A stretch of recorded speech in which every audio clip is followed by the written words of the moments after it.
Yo, we are live with the Undisputed GOAT podcast, man. Streaming on all platforms, Instagram, YouTube, Facebook, twice over, man. Look, glad to be here on this marvelous Sunday night. Now, we will have the great BRF Sports here momentarily, the gentlemen of Georgia. But for now, we have none other than the personification of greatness, live from Wisconsin, Flash 22. What's going on, Flash? Not much, just having 90-degree days up here in Wisconsin in the middle of October, which I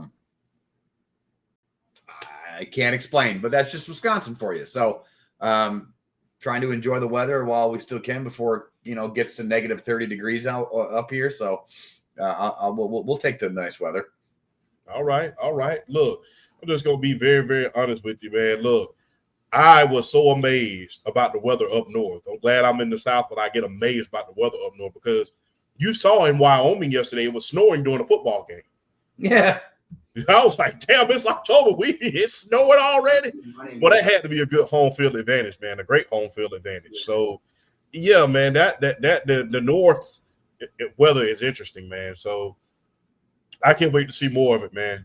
It is. It's there's a saying in Wisconsin, if you don't like the weather right now, just wait a second, it'll change. So hey, man, look. But let's get right into it as we await the arrival of the gentleman of Georgia, man. The quick hits going into this week. Who's the GOAT performer of the day, in your opinion, Flash? Oh, man. Of the week? I gotta say, you know what? I'm gonna be a little biased right now. I'm gonna say the Milwaukee Brewers. Okay. I think the Milwaukee Brewers, including me, I think we're had everybody a little on edge with their record since the middle of August. You come into a series against the I-94 rival, and you set the tone immediately right away and just blow out the Cubs basically in the first inning. Or the first two innings. So now you got to finish the job, of course, but that's but that's a good way to start. So I'd say the Milwaukee Brewers to put that beating up on the Chicago Cubbies. All right. I'm gonna have two. Number one, Jared Goff played damn near a perfect game today against the Cincinnati Bengals. And hey, look, they coming into this season right after the Michael Parsons trade happened, they automatically shoot in your guys in order to be the division leaders. So the fact that they're just playing lights out, that being Detroit, is something special. Now they still got to win because let's just face it, in the NFC North, nobody has been everybody's, has been sunned more than the Detroit Lions. So they still have to win at the end of the day. Yep. But, thus far, I will say, they're doing the damn thing. Another one, the Las Vegas Aces, Asa Wilson and Jackie Young scored over 40% of their team's points. I mean, Jackie Young scored 21 points in the third quarter, finished off the game with 30 points, and they went up, and the Las Vegas Aces are ahead 2-0 in the WNBA Finals. It's going to go to 7. I believe it can still go to 7 games, but I'm wondering how Satu Sabali, how her leg is going to be for that next game, because it looked like she rolled an ankle real, real bad. So my GOATs of the week will be the Detroit Lions, Jared Goff, and the Las Vegas Aces, Jackie Young and Asa Wilson. Okay. Who's the red flag of the week? Mark Sanchez. God damn.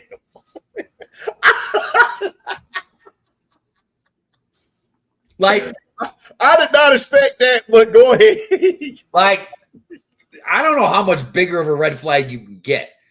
One, so news first breaks that he just randomly got stabbed and he's in the hospital for, and in stable condition. And everybody at first was just like, man, the world is just there's the protests and shootings and this and that and wars. And now Mark Sanchez gets stabbed, and then come to find out the next day, the dude was a drunken mess and tried to steal somebody's car, and that's why he got stabbed. So, now he's been charged with a couple misdemeanors and everything. So, I'd say at his age, when you are still that big of a drunken mess. Now, mind you, I'm from Wisconsin, so I've been a big drunken mess myself a couple times. but not enough to get to try and steal a car and then get stabbed for it. Like, dude went full tweeter from like Varsity Blues and was just like, I steal on the car, and then just got stabbed. So I would say that is the big red flag of the week. Talk about I mean, well, it is Halloween, and Scream is a big movie, so remember what they used to call? I mean, Stab 3. Stab 3. I'm sorry. Yeah. Yeah. Damn. But yeah, I'd say that what would the be hell you doing still in the car though, man? But why? I want to get more of information, man. I don't want to call it a red flag of the week because I ain't got all the information yet. But damn, you must be down there. I don't think I would have said he was a red flag unless he was charged, but he was charged with multiple misdemeanors. Yeah. So he obviously did something stupid. So, I mean. And he just lost his job because they replaced him on College Football Live with Brady Quinn. Yeah. Damn, bro. You talk about some shit okay, so then I got to ask, what's a bigger red flag in Mark Sanchez's timeline? The butt fumble or the carjacking stabbing? I mean, when you go on Grand Theft Auto 3 trying to be CJ from San Andreas, I would pretty much state. Like, can you imagine 19-year-old Mark Sanchez going to bed? He's in his dorm at USC, and he's like, probably got some, hottie USC, or USC hottie on his arm, laying in his bed next to him, maybe a couple of them, because he's the star quarterback, and he's just laying back, drifting off to sleep, dreaming about his future life. And can you imagine if you all of a sudden randomly showed up in his bedroom, like, I just want to warn you, kid, you're going to be known for the butt fumble and a carjacking stabbing. And it's not that somebody's carjacking you, you're carjacking somebody else. So can you imagine?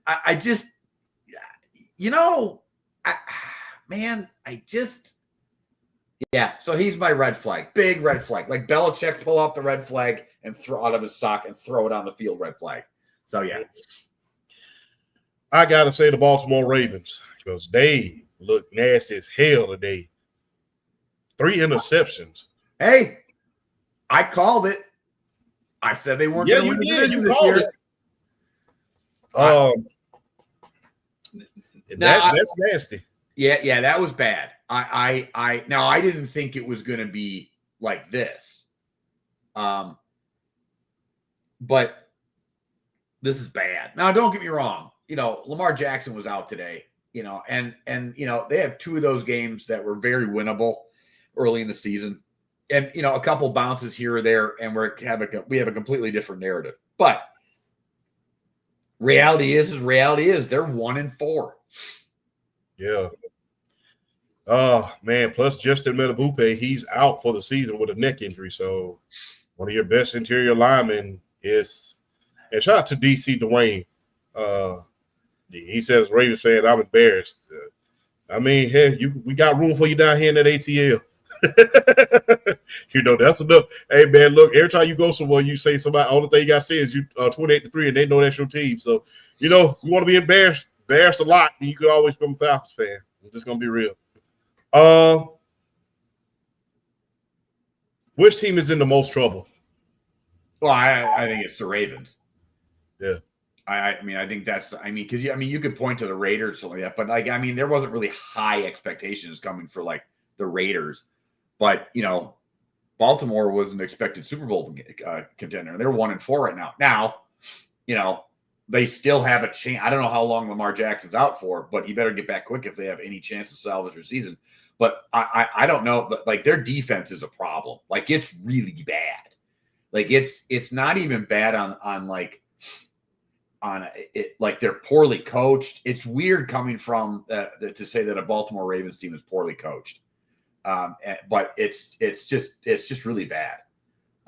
So I'm not really sure. I don't. Yeah. Hey, look, Coleman.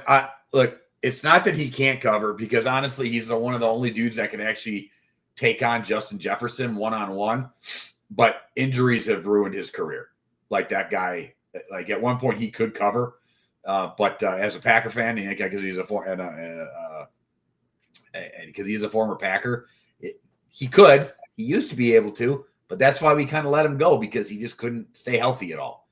Yeah. and his mouth wasn't worth the trajectory of his career. But I don't know what they're going to do right now. I know we're going to bring up John Harbaugh a little bit later, so I'll touch on that more then. But we'll see. Team that's in the most trouble has to be, for me, the Cincinnati Bengals. When your wide receiver is the leading tackler on your team for the day, yeah, that means you ain't tackling nothing. No, I think the Joe Burrow injury has really put a damper on that team's. I think there was legit talk of them being at least them being able to do a deep playoff run if that defense was above average. But now you lost Joe Burrow again. And I think that it's just, I think it demoralized that team. And I think they know it. They're playing like, it's like they're garbage. Yeah. And they're playing like they have no hope. And I think that sounds really cliche and really stupid. There's not really any good analysis behind that, but you just watch the highlights and you watch them play. They look uninspired. And, sometimes that just happens with a major injury like that. So I agree. They're in a lot of trouble right now. Not as much as the Ravens, in my opinion, but they're in a lot of trouble. A hell of a lot of trouble, man. I got to go with the Bengals and the Ravens. That's pretty much after. Ironically, they are from the same division.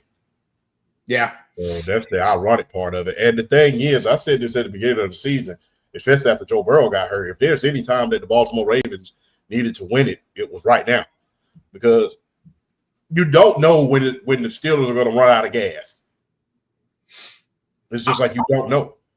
And it's just like, Aaron Rodgers has been playing pretty good, but you just don't know when that week is going to come, when it's like he's going to start looking old again. You just don't know. And you got to ask yourself that. And then Joe Burrow went down. And then the Cleveland Browns, they don't even have a quarterback right about now. No. So, I mean, Dylan Gabriel showed me a little bit today, but not enough to say that's the guy. Not enough to say, yeah. So, there's a lot of him trying to go up too far in the pocket, not having enough pocket presence. I think he tried to do too much today. And that's expected. I wasn't, if anybody was expecting Gabriel to be this like lights out, first time starter like that's you just need to see something. That's it. You need to see something. And then we saw enough but not like he's the franchise, but enough for like, okay, we can give him the reins for a while and see what happens. They're not playing for the division. They're not even going to play for a wild card spot. But this is, you need to figure out whether Gabriel and I know this is gonna, I don't want to, or Sanders, you need to figure out if they're worth anything or not. That's what you need to do. That's the main goal of the Browns season this year, is to figure out if either of those quarterbacks are capable starters. Honestly, right now, I don't know. There's so much narrative around. There's so much driven narrative on either side of whether Shedeur Sanders is good or not. At this point, I honestly would like split, unless Gabriel comes out is clearly way better. I honestly would split the last however many, 13 games left of the season. I'd split them between the two and see what shakes out. Okay. I have to ask you this. I know this is not a part of the script, but hey, look, we go off the script all the time. What do you think about the Shedeur Sanders mime incident? And before you give your take, I said that I understood because, I think that the media kind of twists his words a little bit.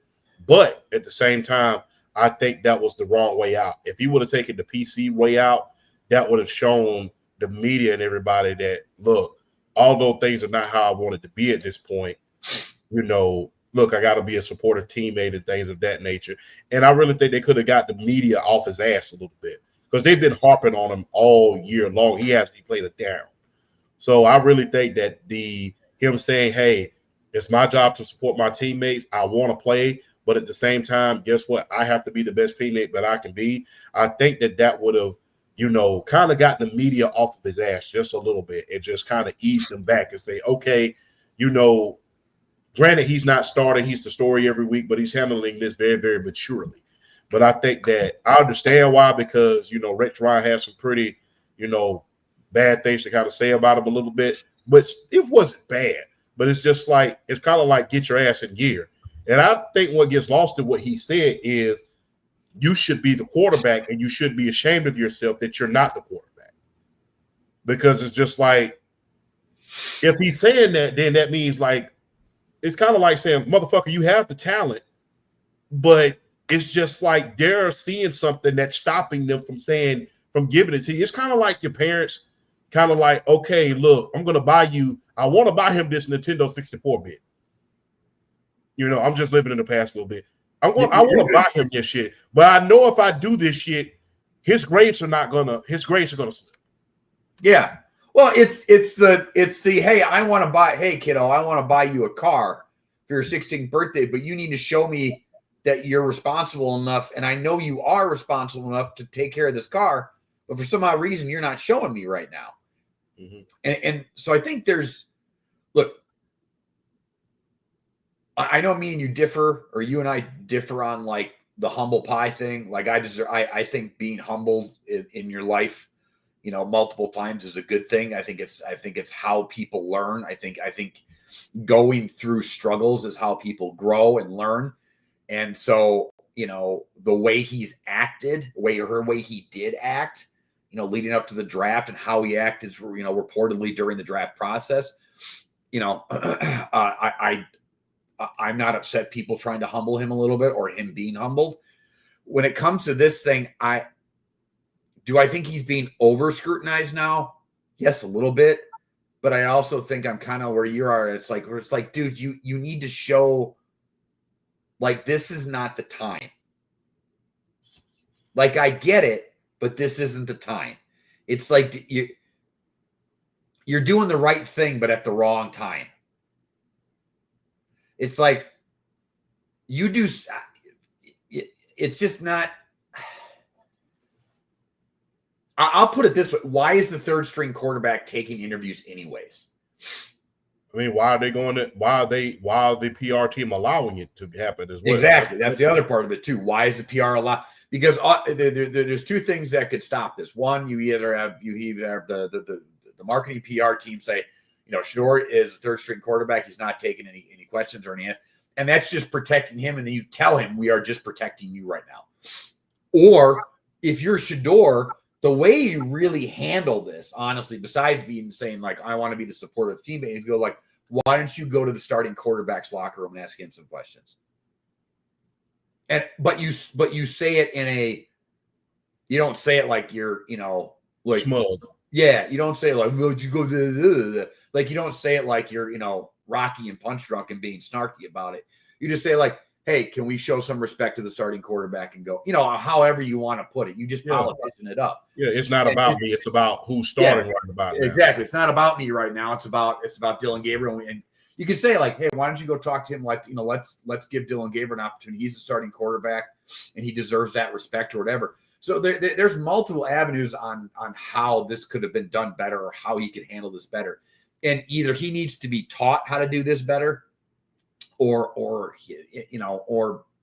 I don't know, or he just needs to grow up, and to be fair, you are a product of your environment. Now, for better or for worse, and don't get me wrong, I love Deion Sanders. This is no critique on Deion Sanders because Deion is one of the greatest athletes of all time and inarguably the greatest corner of all time. First ballot Hall of Famer, yada, yada, yada. Deion has never shut his mouth, ever. It's never been Deion's thing. He's been that way since Florida State. So when you grow up and that's your father, I can see why that's where it's what you learn from. But the problem is that he's not a first ballot Hall of Famer, at least not yet. and he's nowhere near the athlete his father was. So I think that's kind of the problem. We're dealing with how he learned how to, act versus how he should act. And I think that's big. So somebody's got to step in. And like, honestly, he's got Tom Brady's phone number. Like, you need to, you talk about almost a perfect politician. You need to call up Tommy Touchdown and be like, look, I'm not doing something right here. Can you show me what to do? Something. I don't know. I know I'm being a little biased when it comes to the Brady thing, but he's also the greatest of all time for a reason, for lots of reasons. He was a third string quarterback. He was it. Exactly. So it's like, and he got humbled a lot in his career, especially pre, him being Tom Brady. So, and even, along the way of him being, Tom Brady, he got humbled. So I think Shedeur needs to do a better job of just dude, you're the third string quarterback. Like, just chill. Just chill. Do you think, and this is the last question before we move forward, do you think the reason why they're not anxious to start him is because of this? They have a bad taste in their mouth, although Baker Mayfield moved on and did great things, and although he took them to the playoffs. Remember, they said they wanted more of an adult in the room. And then, Johnny Manziel, they had that experiment that went wrong in less than 2 years. Do you think that they're a lot less anxious to start him at this point because of the bad taste that they have in the quote-unquote cocky quarterbacks? Because those dudes were as confident and cocky and as arrogant as they come. So do you really think that they're trying to take the more humble approach for him in order to say, hey, we don't want you to go down that path that they went down and we get rid of you? Do you think that they're doing this because of that right there? I'm sure as a franchise, there's probably part of it, but I mean, we're also talking about the Cleveland Browns here. You would think we just mentioned before, why is the PR team not steering reporters away from him? Obviously, the franchise hasn't learned from their lessons either. So do I think there's a little bit of that? I think it's more of they're afraid to give him the keys to the car and actually start him, because then he's going to have to be in front of the media. Then it's there. So but I think that's a valid point that I think the Browns are probably,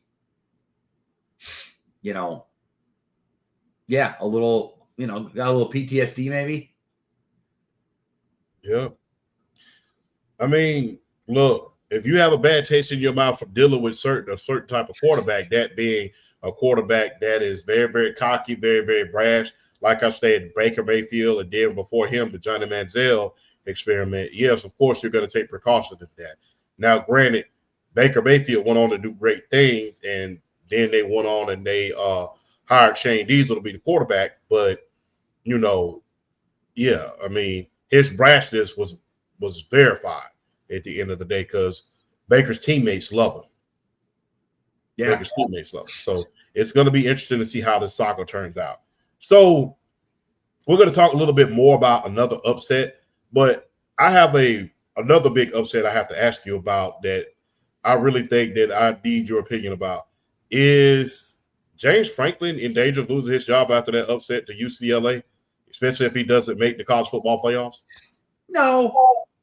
No, I mean, again, you're also talking to me, and I'm not Mr. knee-jerk reaction guy.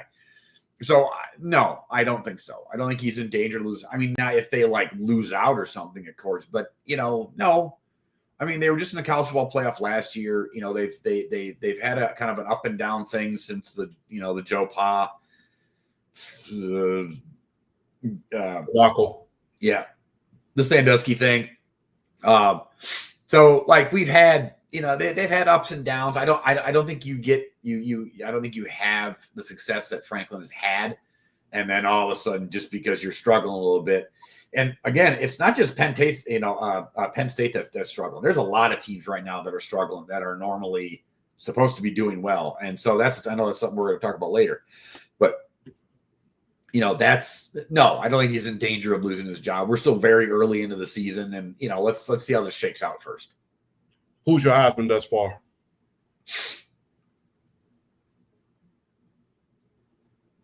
Truthfully, I'm going to say I don't know because I don't know. I don't know. At least you're honest. I think it's Ty Simpson from Alabama. He got off to that rough start in that Florida State game, and ever since then, he's been rolling. Plus, if they win out, because they have to run the gauntlet the rest of the way, they got to play like 5 or 6 top 25 teams along the way down the stretch. If they make it through that unscathed, man. Yes. Then I think, yes, he is the obvious choice. Right now, I don't really have a front runner, though. I don't know. I just don't have one. There's not a guy that screams. Yeah. There's this. Yeah. There's not a guy. There's not like last year we had Genty and Travis Hunter. Like we had guys, and this year it just seems like there hasn't been really any good Heisman campaigning. The field, there's not. It's just weird. It's a weird college football year. Like Arch Manning is playing. We'll get to him too. Like he's so that it's just a lot. It's just a weird year. That's why I said I don't know, because I don't have a good answer. I'd rather say I don't know than sound like a moron. So. Off script for a second, man. You saw the tie that happened this past, you saw the tie that just happened, right? The what? There was a tie that happened, between your Green Bay Packers. Oh, the tie. Yes. Yeah. Do you think it's time to change them damn overtime rules? I hate ties. I hate ties. Ties are for babies. I'd say something worse than that, but I don't want to offend anybody. Ties are for babies.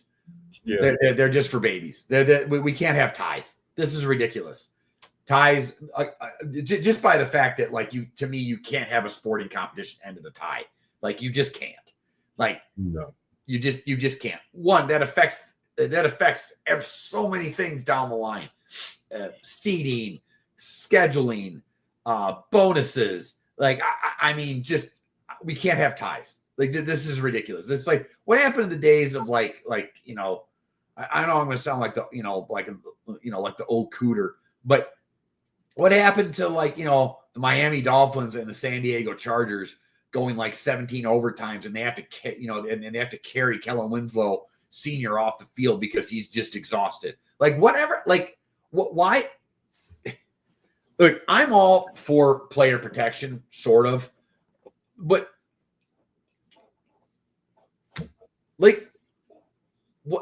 what happened? I agree. They should change that rule, man. I don't like the whole tie. I think Jerry Jones said it best. I don't want to say it on the air. Wait, what'd you say? I think Jerry Jones said it best when he said what he said about a tie. And I'm not gonna say, what the hell with it. Shit. Ties are gay. You can't go around. Ties are like kissing your sister. It's kind of it's weird as hell. It's odd. It's just weird. That's an old Southern saying. It's like kissing your sister. I'm an 80s 90s kid. And I don't mean no offense when I say that to somebody, but it just it is. It just is. I'm sorry. They're just. I mean, even JR said it. Nobody's gonna kiss their sister tonight. No. And then don't get me wrong. I know all the stuff on Pornhub now is it's supposed to be all whatever, but it's weird. Let's just. Abigail Morris is not on the show as yet. Let's we try. Dude, there is no BRF here. We're gonna get ourselves in trouble real quick. I'm sorry, BRF. If we get kicked off the air, we It's sorry. okay. It's okay. Usually, yeah. That's all right. We're gonna give that boy a heart attack one of these days. so But yeah, it's just like we can't have ties. Like, can we just go to the college football rules in the NFL? Can we just do that, please? Now, and the thing that you don't, you could play like a half a quarter, like, because the only thing that I worry about with the NFL if they go to college football rules is then, like, how does that affect stats? How do you, if all of a sudden, it's Patrick Mahomes and Josh Allen, they go for 16, OTs in this college football rules, and both of them throw 10 touchdowns in a game. Like, are we really going to count those? Like, that's my one problem that would have to be figured out. But, like, we can't just go to sudden death then. Yeah. What happened to sudden death? Everybody's going to whine. And I know, and everybody cried about, well, the defense doesn't get, or the quarterback doesn't. No, at some point you have to have sudden death because it's a team game. After the first quarter, if y'all make it through the first quarter, y'all tied up, then sudden death second quarter. Then it's sudden death. That used to be the rule. It used to be that way. You had a quarter, and then it was basically sudden death if nobody. I don't. Why don't? It's the Josh Allen rule. Well, that's my point. This is the thing that people do. That we overreact because of one thing, and everybody whines and cries, and then we change something, and then we don't think about the possible consequences of that change. Yeah. And whatever. But yes, ties are stupid. No more ties. Ties are dumb. Yeah, no more ties. No more ties. So let's get to the meat and potatoes of the show as we rate BRF survival. I know we joke a lot and we play a lot, but there's one serious thing that happened over the weekend. So Kyren Lacy, we lost him earlier in the year. I think it was around April the 12th. And he unfortunately unalived himself due to a lot of the controversies that was going on within his life. And apparently there was, shout out to PSP, by the way, apparently there was a hit and run, and they eventually, arrested him. He bailed himself out on $100,000 bond, and then eventually he unalived himself due to the pressure. And it seems like, and the media convicted him even before the trial even happened. It just seems like it was just a foregone conclusion. The minute that he died, everybody, Malik Neighbors, Jaden Daniels, Ryan Clark, all of the LSU fan base was just devastated about it. But, as we know, the media took it and said, didn't he, unalive someone? Now, come to find out, new evidence has came out. He wasn't anywhere near the damn crash. And when you go to the body cam footage, it seems like there was some coercion of statements. And then when you go to the statement within itself, when you go online, there was a refusable sign on there. And it doesn't even look like the witness's signature. They refused to sign. I would love to know your take on that, because are we getting to the damn point where the first thing that comes out, everybody hops on it, trying to get clicks and views? And have we taken out the whole innocent until proven guilty, and has it become guilty until proven innocent at this point? What are your thoughts about that? All right. Look, I've always had I have a love-hate relationship. But one, I just want to say, I want to pray for Kyren Lacy's family, and just, if I would, the anger that I would have if I was them right now, to lose a son like that, I can't. There are no words. We've seen in the last month some massive tragedies, and this is right up there with them. To the girl losing her life on the subway, to Charlie Kirk, to now Kyren, we're seeing, and there's a ton of other stuff going on in this world that is just disgusting. But I just want to say I'm sorry to her family, to his family, that they're going through this. But when it comes to, I don't think I've ever seen that a moment in societal culture where it points out so many issues within our culture, within our society as a whole. We have the problems with social media, the problem with media in general, not just social media, but mainstream media and other media outlets. The problem with bad policing, and I'm just being let's just we don't know the police officer's motives right now on why he would try to frame him, so I don't want to speak on that. It could be racism, it could be jealousy, it could be something. I don't know what it is, but it's disgusting and wrong, and the person needs to, and I don't give a fuck what his reason is. He needs to go to prison forever. Ever. Okay. We have the lady that actually caused the accident tried suing Kyren Lacy's mother, and has been posting all over social media how she's the victim. And prior to this evidence coming out, and before anybody says that that's racism, she's black. African, she's black. I'll say it for you. I'll say it for you. She's black. So she's an African American. She's black. Yeah. So this isn't some clear cut like reasoning on why this happened. It just seems like there's so many problems right now that this case, tragedy, for lack of a better term, is bringing to light. I mean, but we've seen this before with social media. We saw it with the Duke lacrosse players. We've seen it with the Buffalo Bills kicker. The Buffalo Bills kicker. We saw it with the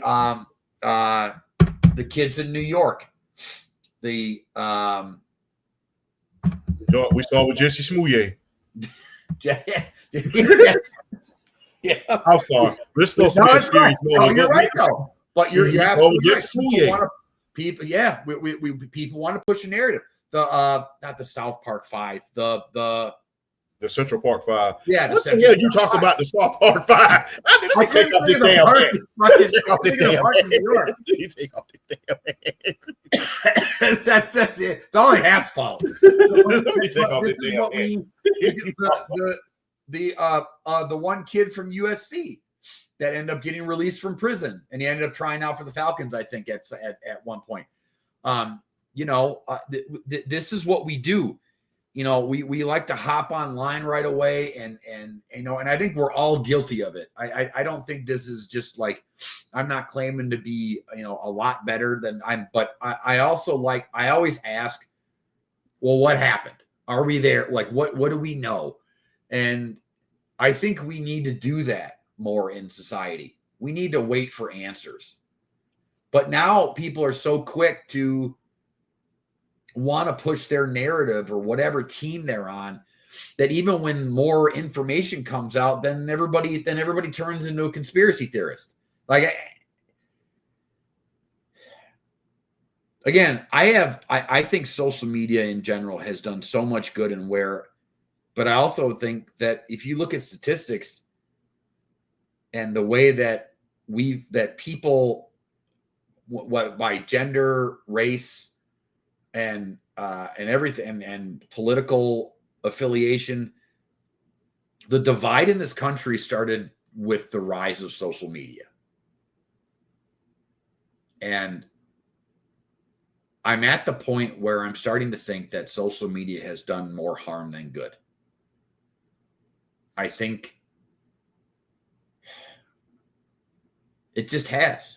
I thought social media would do so many good things where it would bring people together that are from different cultures. It would close out and I'm not a globalist person. I think it should be America first, and then Japan should be Japan first. Like, I don't think, but I also believe that I thought the internet would do a great job of being people that are not fortunate enough to go to Japan and experience their culture. Like, that would bring out a lot of people closer. Yeah. And I think it's done that. And I also think that social media has given rise to people, almost everybody having a voice. But there's trade-offs to that. There are never pure solutions. There are only trade-offs. And are we willing at this point to accept the negative with the positive. And I wrestle with that every day, and I go back and forth on that every day. And sometimes I'm like, yes, and sometimes I'm like, no.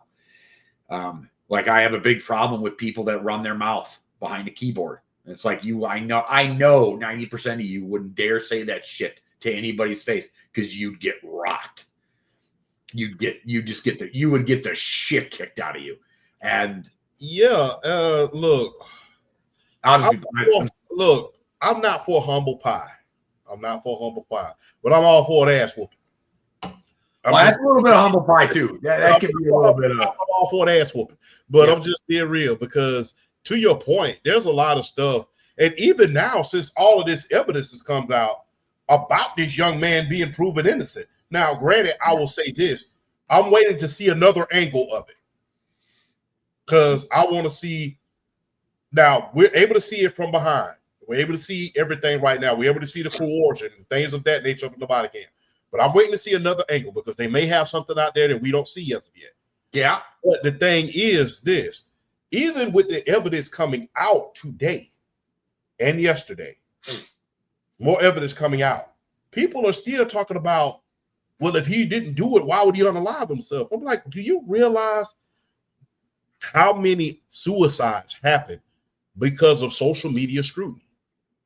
I will say this, and it's a generational thing. For us, if you talked about one of us, we don't really give a fuck. We come from the old age of bullying. As long as you're not getting in my face and you're not coming into my face and trying to get in my airspace and get in and breathe the same air as me, then guess what? We don't really give a damn. Yeah, I think it's a generational thing. Yeah. But when you are that young and you grew up during the social media age and everything is on social media and people are, because you could best believe when he was going through that, people were probably harping on him to the point where he just went insane. I heard a really great analogy, or not analogy, but on how bullying is different now. When we were kids, you'd be bullied at school or wherever, and then you would come home and you were safe. Yeah. Now you're not. No, you're not. And there's no, I will say this, there's no decompression from everything. No. I mean, everything is 24/7. It's like, yeah, it's 24/7. Look, it is why, as a father of a young girl, she will not have a smartphone until she's almost 18. She won't. And people laugh at me and go like, haha, and I go like, well, I don't think you know how much of a stubborn asshole I am. That's not happening. Because I've seen, and this is a prime example of that.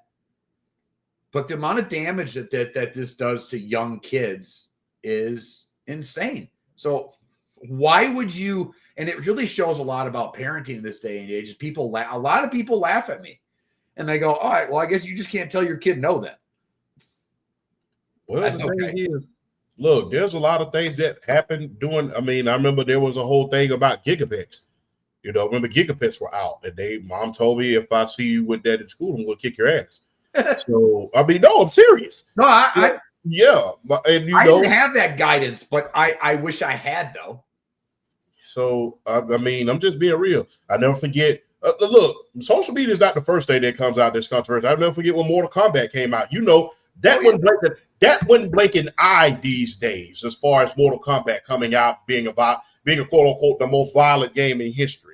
You know, back when Mortal Kombat 1 came out, that was considered the most violent game in history. It went before Congress and everything. And I never forget, God rest my brother's soul, he took me to go play Mortal Kombat at the mall that no longer exists right now, the Columbus Square Mall down here in Columbus, where the library used to sit.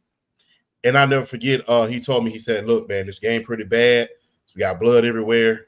We're going to go play it, and then we're going to go home. We're not going to tell mom or grandma anything, because I used to live right across the street from my grandma. So, and we walked on home, because the mall was like 3 blocks away from us. You know, we walked to the mall. We played the games. You know, back then they had arcades. We played the game for like an hour or so because we stayed on the damn sticks. We had a big old pile of quarters. You know, whoever was on the damn game, that's who was playing the game back then. Yeah. Wasn't no taking no damn turns. If I had a pile full of quarters, then guess what? I'm playing this shit till it goes. But we played that for about a couple of hours, then came back home. He said, hey, man, remember, don't tell grandma or anybody about this game that we're playing, because guess what? It's kind of violent. So he said, I don't ever want to catch you playing this by yourself. All right. I was like, all right, cool. So we go back home and we go to grandma's house first, because, first thing you want to do, you live across the street from grandma, you want to see what kind of treats she got in the damn cabinet. Yeah, so we go up there, see what kind of treats it. And we look it up in the cabinet. The only thing we see about, hey, what the hell y'all doing? I'm like, oh, we just get the staff. She said, before y'all do, sit your asses down. And my mom and my dad were standing there too. So we looking at each other like, what the hell you do? What the hell did you do? And we looking at each other like, well, I didn't do anything. We just got back here. So we sat down. Mom and grandma puts a tape in, and it's Mortal Kombat at Congress. So, and I'll never forget, Mom said that game will not come in our house. And, and I said, look, he said, but, in typical dad fashion, he had our back. He said, look, y'all can get the Super Nintendo version of the game, because remember the game in Sega, it had blood in it. The game of Super Nintendo, it didn't have blood, it had sweat in it. But I'll never forget, he said, look, if I catch you doing any of these damn moves, I'm going to do a move on your ass. So, yeah, a lot of stuff happened before social media, but there's no decompression. I remember there was the days we had television. Television was our social media. But I remember when television went off at a certain point. You remember when, remember at 11 o'clock when the whole message would go across the screen? It's 11 o'clock. Do you know where your kid's at? And then it would just go off. It would just say off the air.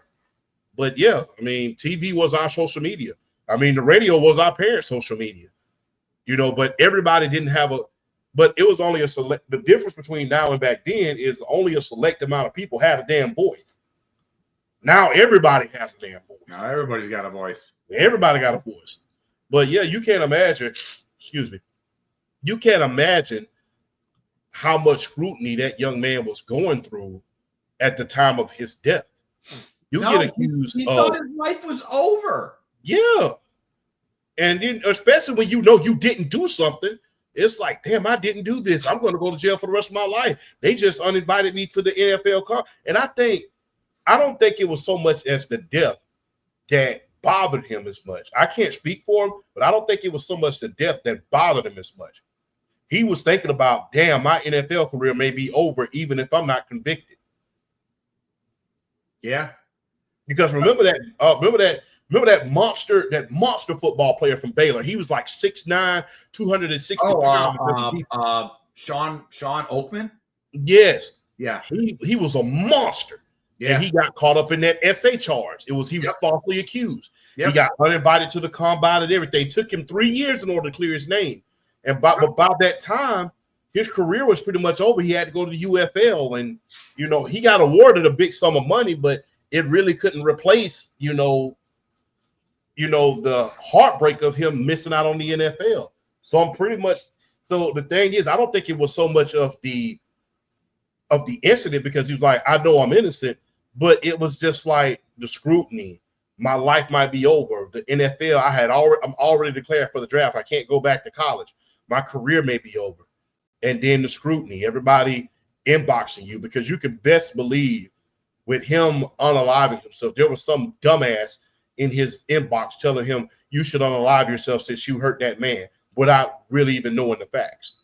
So you just could not imagine all of the scrutiny that he was going through. And for the idiots who are out there saying that if he knew he was innocent, why did he hurt himself? You cannot imagine what these young men and young women, it's probably, bro, to your point, it's probably doubly bad for the women. It's probably doubly bad. So you cannot imagine how much that took a toll on his mind, that people are accusing me of something that I know I didn't do. My NFL career is on pause. I can't go back to college. I'm getting all this. What is going on in my life right about now? And depending on who was around him doing the family, as far as family is concerned, you have to worry about how much they had, because sometimes family cannot know. Sometimes a family member or family members, even mom and dad, can know you didn't do fucking something and still be like, when they disagree with you, oh, so that's why you're caught up right there. Well, I didn't even fucking do this shit. Well, or and look, I don't want to speak. I'm not speaking of his parents when I say this, so I want to make that very clear. But parents might just automatically think you did something wrong.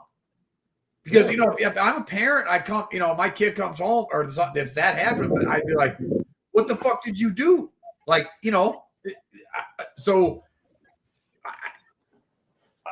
I don't know, man. There are so many problems, societal problems wrapped up into this incident, this tragedy, that I don't even know. I just don't know. But we need to stop. The one thing we need to stop is just crucifying people before we know everything. We need to stop. We are a country of innocent until proven guilty, and that has to be a thing. It has to be. Otherwise, we've lost our way. And I don't know. And I this is as coming as a parent right now. I implore all parents, keep your kids off fucking social media. It is not worth the risk. It is not. Again, parents are going to laugh at me until my daughter's an adult, but I do not fucking care. Again, we talked about this before. Like, I come from the era of I don't give a fuck. Okay? It is not worth the risk to have your kids on social media and on the internet all the time. I'm going to sound like the old fucking coot again. The internet should be for knowledge. That's it right now for kids. Should be a tool for knowledge. And I think that's the big thing right now that we need to take out of this. Right now, there's so many other problems, but right now I think that's one of the big things is right now that get social media away from our kids. Let me ask you this. We have the great BRF gentleman of Georgia joining us, man. Thank you for showing. I have to ask you this because you guys are more in a position than I am. It's just me right about now, and my little immature ass. I'll be all over the internet looking at every which thing left. But you know, airplanes, jets. You know, last week I was looking at this big ass monitor, like it was like 50 feet, it was like 50 inches long, so I could put on my damn wall. So I'll be all over the place. But you guys, as fathers, as parents, as the great parents I know you are, do you think that they should put like a limit on the internet for children? Like, remember when we was kids, we could only talk on the phone after like 5 o'clock or after 6 o'clock for, you know, like 3 hours. And then, you know, even back then, and y'all can attest to this, the bad shit didn't come on until after 9. Well, the quote unquote bad shit didn't come on until after like 9 o'clock. And that was ironically our bedtimes. Remember back when we was kids, everybody was like, hey man, you gotta be in bed at 9 o'clock. And I used to wonder why that was. Well, that was because after 9 o'clock, that's when all the grown-up shows would come up. You know, that's when MTV late nights would come up. That's when the RuPaul show would come on. That's when a lot of things that were really parental discretion was advised. You really didn't want to have your kids around that. So it was 9 o'clock. Do you really think that the internet or certain companies should implement certain things like right about now? Or is that taking away too many liberties from our youth at this point? But I'd love to know you guys' opinion. Here's the thing. Here's the thing, and also apologize for being late. I was with family. We're just getting home, but we had a good time. Ate a good bit of food. You know, it was nice. It was nice, and plus it was getting to spend it with my grandma because you know my grandma's like in her late 80s, so it's one of those where it's kind of like don't take no time for granted. Get all the time you can with your elders while they're still around. Give them flowers. So with that being said, shout out to my grandmother, 89 years young. Shout out to my grandmother. She's still doing it. That being said, though, and the companies like that aren't going to do anything like that because the only thing they're really concerned about is their money. That's why us being parents is up to us to really monitor what our kids are looking at. In some cases, they have phones, and in some cases with certain phones, you can actually like an example, like my daughter, she has a phone or a tablet or whatnot, and there's actually there's like a limit. There's like a time limit. and like if she wants to use it after that time limit, she'd have to ask. Well, it's my sister. She has to ask to unlock it to look at stuff, and like she can look at it, but then it'll lock back. So it's like, I mean, we can't be like attached. We can't be attached to them like 24/7, but at the same time, it's up to us to really like kind of keep an eye on what they're looking at. You know, talking to them, engaging with them. What are you doing? You know, like what have you been looking at, or what do you want to talk about? What's been going on with you? High school, you know, it's about us engaging with kids, because I think a lot of times with kids, if they don't always feel like they're loved, they're gonna find a way to rebel. They're gonna find a way somehow, some way. If they're not feeling they're getting attention, they're gonna try to get it somehow, some way, and they're gonna do it in the way they feel like it's necessary. They feel like it's necessary to get attention. They're gonna do that. So it's really up to parents to really engage with their kids and show their kids that they care. I mean, you have to have a good balance with that, and I'm learning that as a parent, because my daughter will be 11 in April. I've been learning that over the past few years, especially with her, because like she lives away from me. She lives 8 hours away when she's not down, and then she comes down for the summer and like, you know, the holiday season. So it's mainly just, like I said, it's mainly just about engaging, and like, and that's something that I've really learned is just, you know, you, regardless of the time you have around them, you have to talk, you have to engage. You're gonna learn. I mean, you're gonna learn about them every day as they get older. You're gonna know them, but at the same time, kids are kind of still in that phase. Like they're like really impressed. They're still at a stage, like a lot of times before they hit a certain age, they're still really impressionable. And you have to really have to really give them a good impression to show that, you know, hey, yeah, there are things you can do. There are things you can talk to me about, but this you can't do. This you can't do. This you can do. If you're uncertain about this, you come talk to me, or you talk to your mom, or you have to encourage them to be expressive. You have to encourage them to want to engage. You have to encourage them to want to talk, because a lot of times kids are kids, and they're not always going to want to talk to their parents about certain things. But us being parents, we have to show a willingness to engage and a willingness to care, but also a willingness to listen, and not always wanting to talk over them. Because I feel like and that does it a lot of time with kids too. Like if the parent is always talking over the kid instead of letting the kid engage and express themselves, the kid's not always going to want to talk. So they're just going to find different avenues to try to get attention. And some of it's good and some of it's bad. But us being parents, we have to be up to the challenge, and we have to be up in that understanding of just understanding our kids. And social media is just one of them things where it's just like, it's just a matter of having a keen eye and not even necessarily like stalking what they're looking at, but actually like, you know, every so often, you know, checking up, see what they're doing, making sure they ain't getting into nothing. And you have to as a parent, because you have to as a parent, because you don't, because I feel like, because a lot of times kids ain't always gonna want to tell you stuff. So it's like, it's kind of up to you. You have to like sometimes you have to nip some of that stuff in the bud before it grows worse and worse and worse. And then, like I said, social media is not going to do anything to limit itself, because at the end of the day, they're about getting people on their platform and making money at the end of the day. They don't care about all that stuff. That's why it's up to, yeah, exactly. They're not worried about that. It's up to yeah. I mean, the parents, at the end of the day, the parents have to be the parents, and the parents have to monitor that, because these companies aren't going to monitor that, because they don't give a damn about that. They just want their money at the end of the day. They don't give a damn about all that stuff. But there was a time where they did. What? There was a time where they did. Well, and that's well, yes, because the thing is, like I stated earlier, before. Can I keep it 100 with you? Can I keep it 100 with you? I don't think they ever have. No. I don't think they ever have. I think what it is, I honestly think what it is, I don't think they ever have.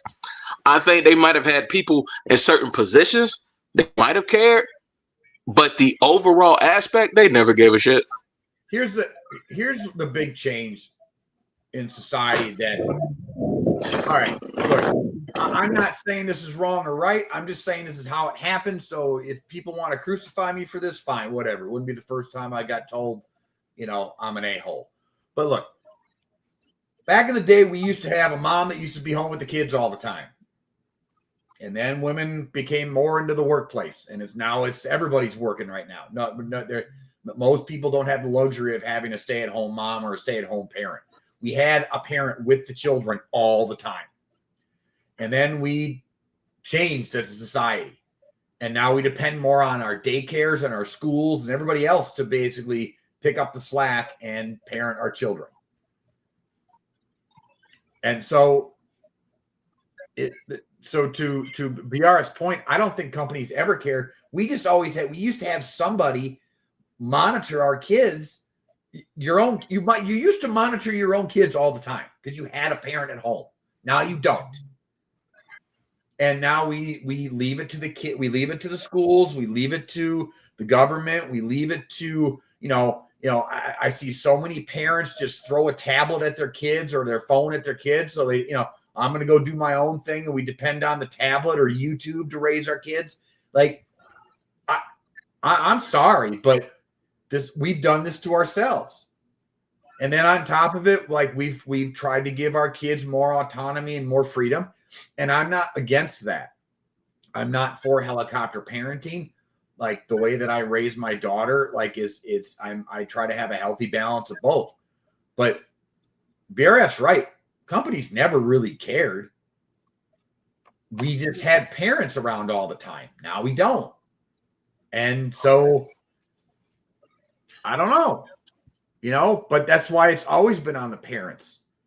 It's on the parents. That's why I said before, I'm calling on parents. Like everybody needs to,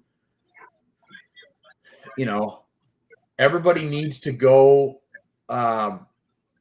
Everybody needs to talk to their kids. BRS right about, but one of the things that my grandmother always just said to me when I became a father is, don't ever stop talking to your kids. And my daughter is soon to be 8 years old, and she's to her credit has brought up some really tough things with me, and I've had to balance the thing of violating her trust when she said to not say anything to certain people, but it's and I'm not saying that my parenting is the right way to do it because everybody's kids are different. Everybody's, has different backgrounds and different, like whatever stuff. Yeah. I was about to say everybody's different. There is no right way because everybody's different. Right way. I just, because like my kid reacts to, it's like coaching. So I coach football. I coach kids when I coach football, and some kids you could grab by the face mask and scream and swear and yell at them, and they would react positively to that. Some other kids, you had to take them aside and be one-on-one with them and talk to them like, in a very calm manner or whatever, and they'd react positive to that. If you would have done the screaming and yelling to them, they would have gone into a turtle shell. So you got to evaluate as a parent what's best for your kid, and you got to be really aware of what's going on. I as a parent, I am constantly every day questioning myself whether I'm doing the right thing or not. I am changing the way I do things all the time because I'm not perfect, one, and then two, I'm just always paying attention, and she's gonna grow and change.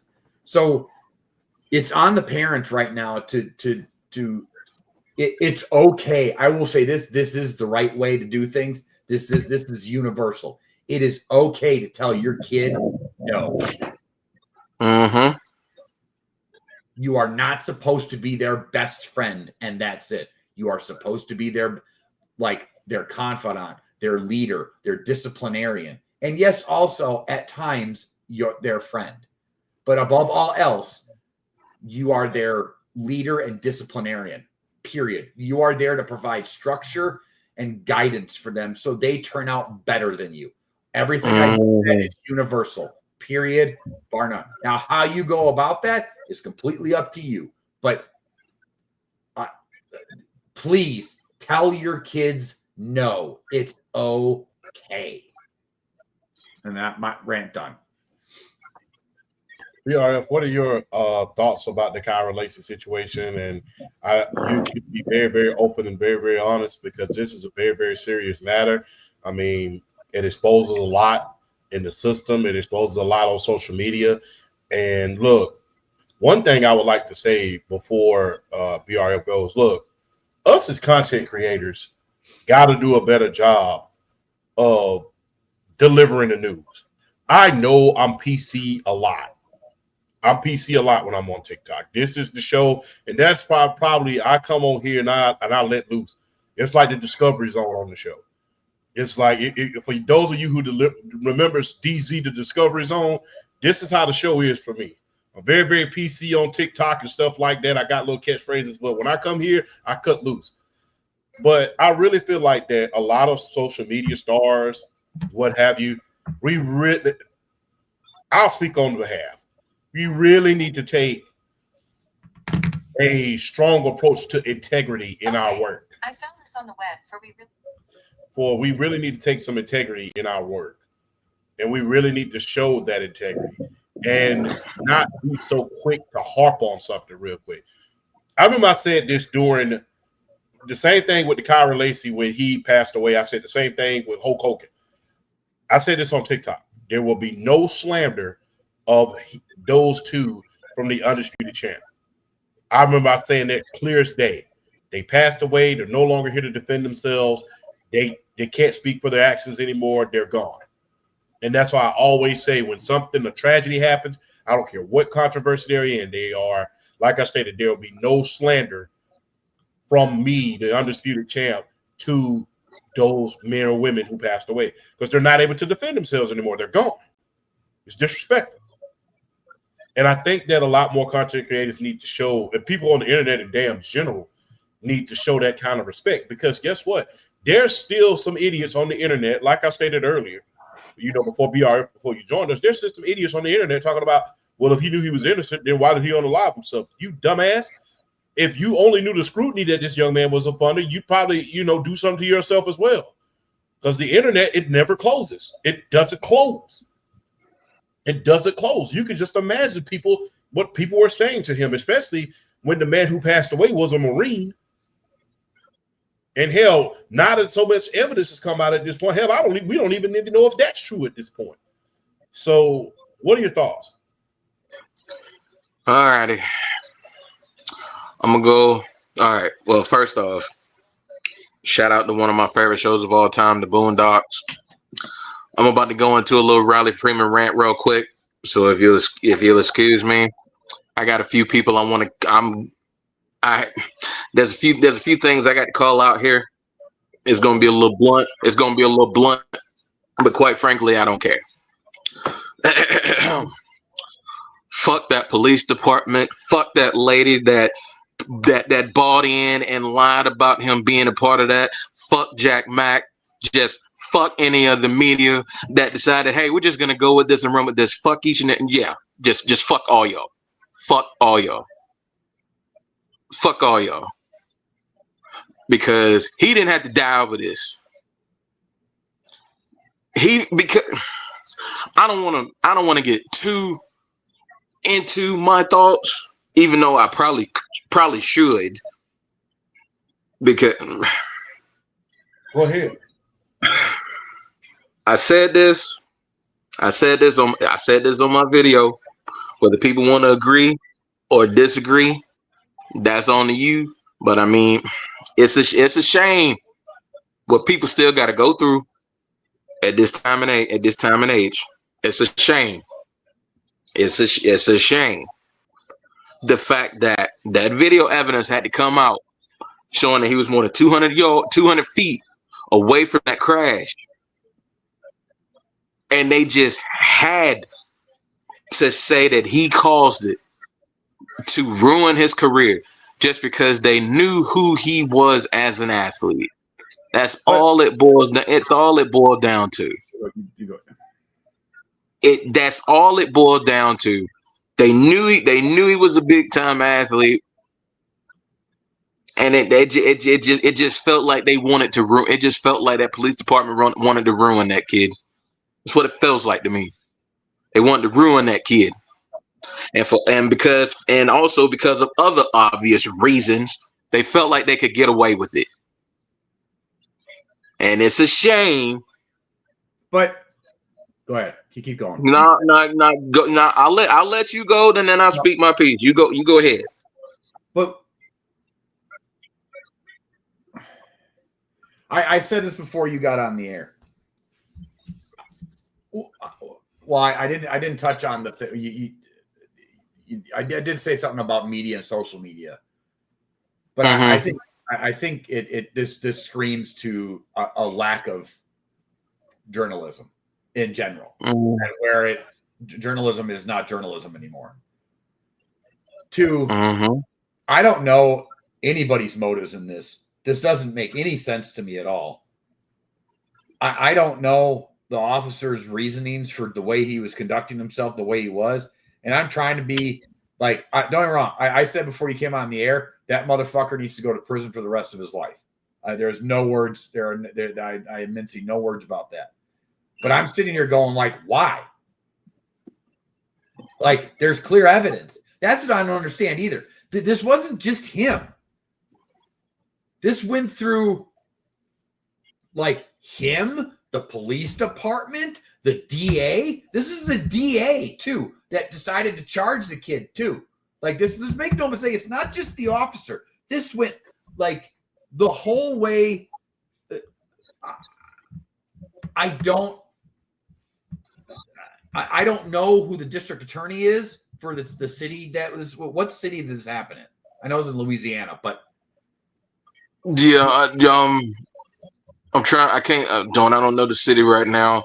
But yeah, this was definitely Louisiana. I can't remember the city offhand, but this was definitely Louisiana.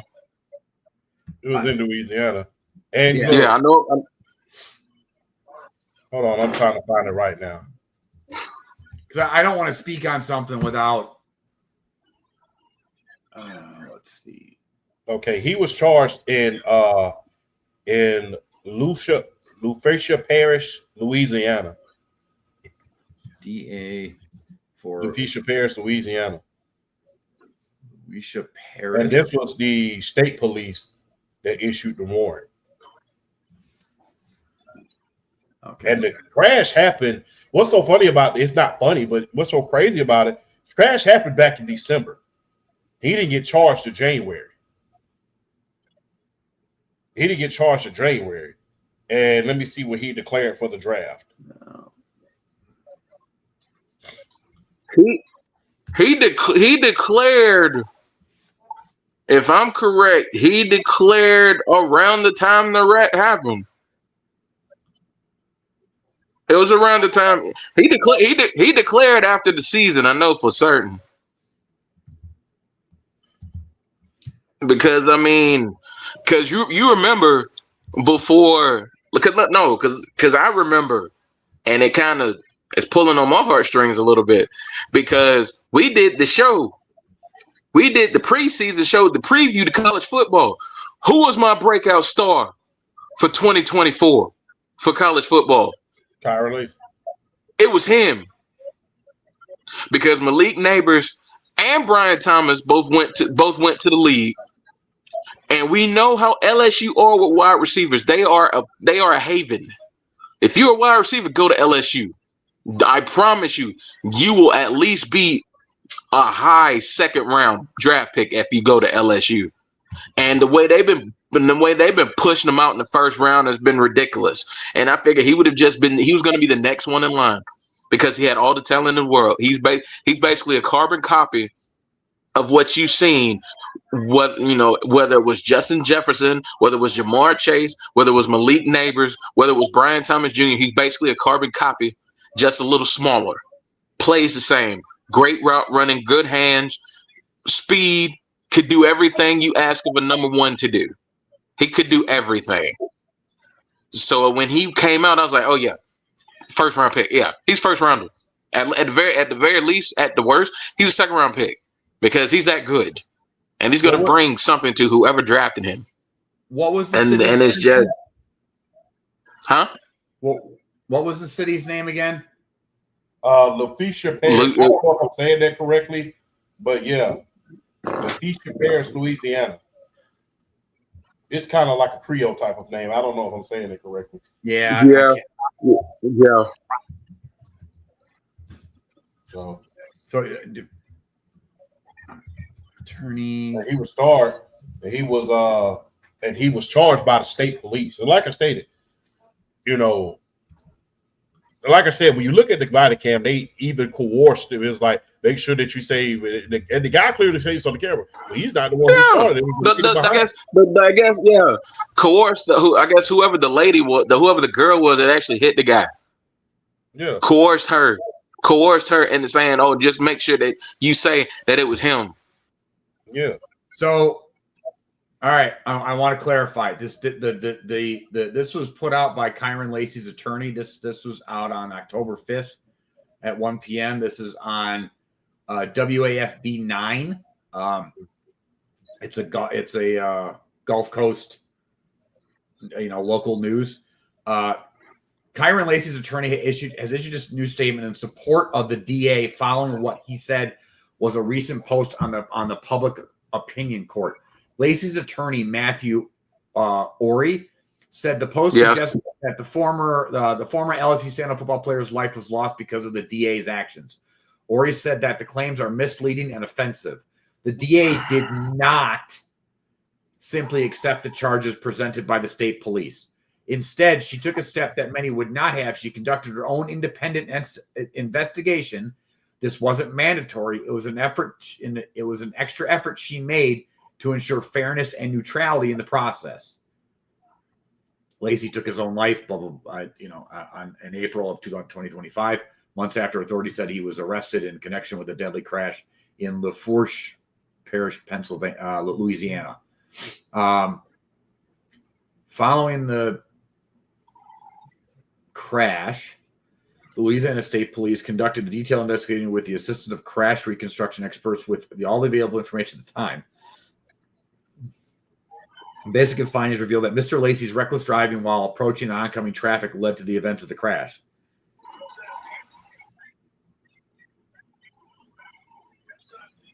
I don't even know what I'm baffled by is how did it get this far? Like, I don't know. That's a good question because how did it get this far? Because you had to know a videotape was out there. Yeah. You had to know that the body cam was out there. You had to know that the falsified statements were there. So for you to even charge him and get $100,000 of bail money out of him in the first place was a fucking farce. And I'm just going to be very, very honest.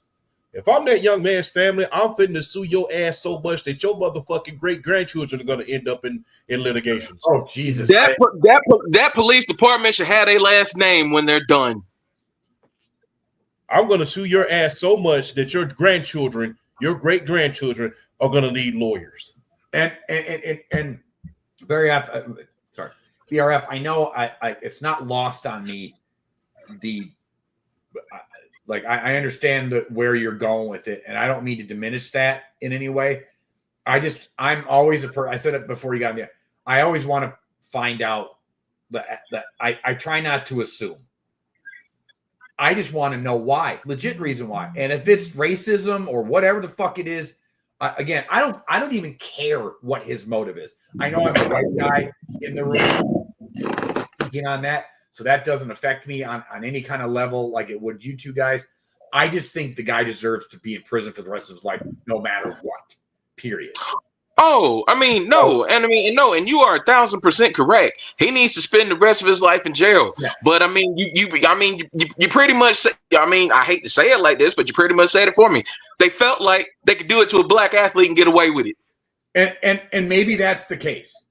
And what's so funny about that, the lady that falsified the damn statement, she's black. The lady was black. That's what makes it even crazier. The lady was black. That's what makes it even crazy.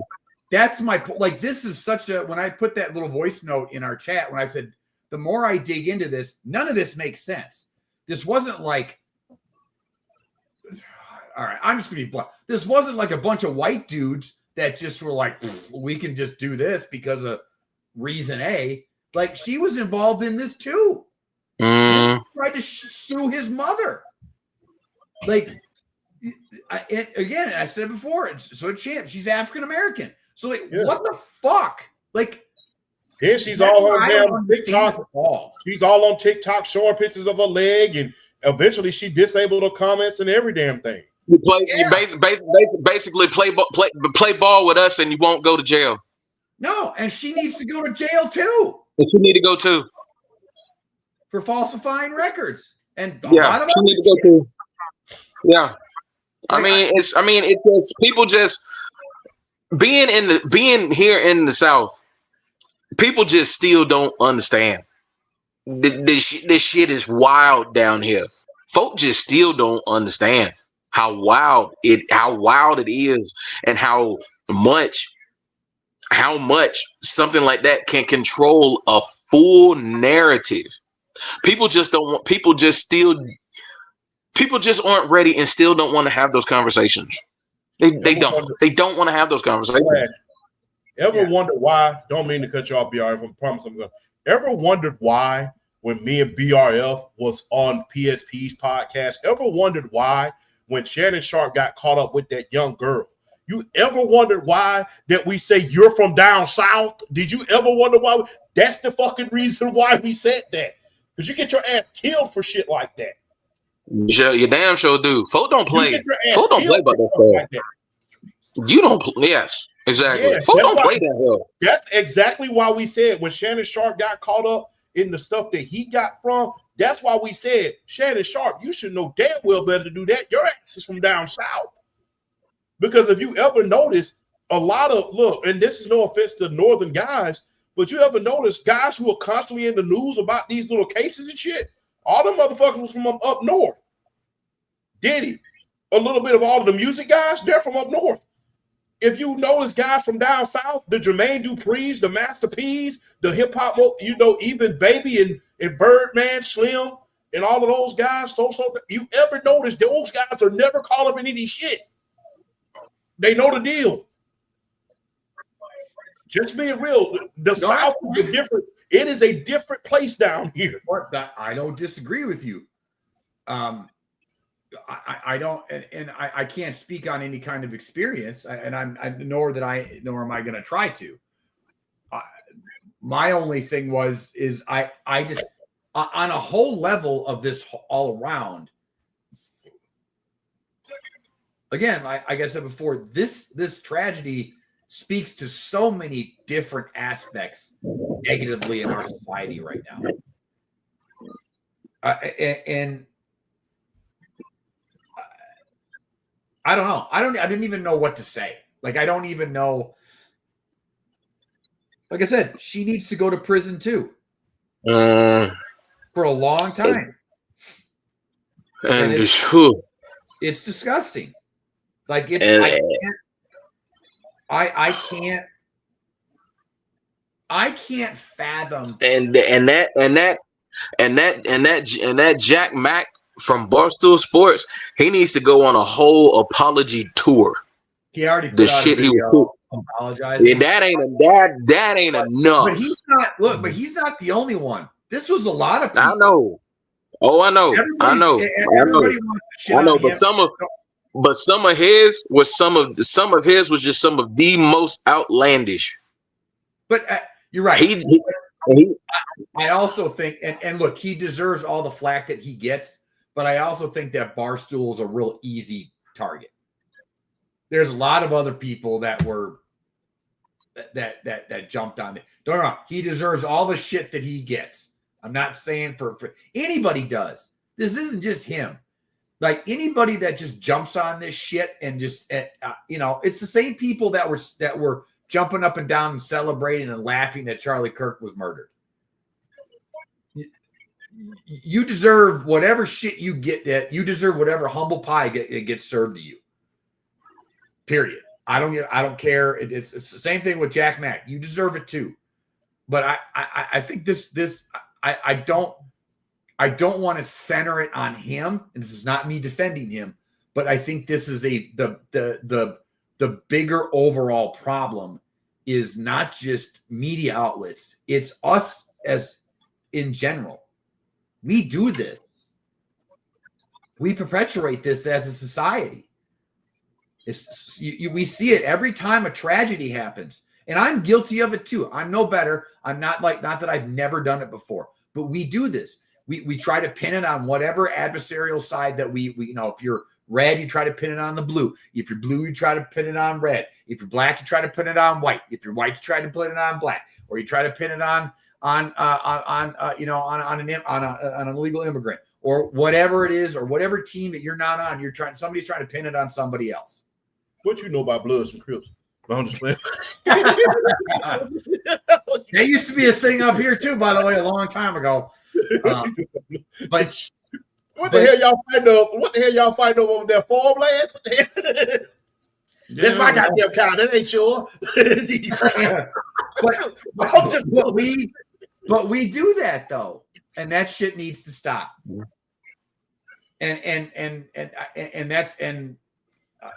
Again, I'm not trying. Please, BRF, it's not me trying to diminish anything you're saying. It's not that. I want us as a society.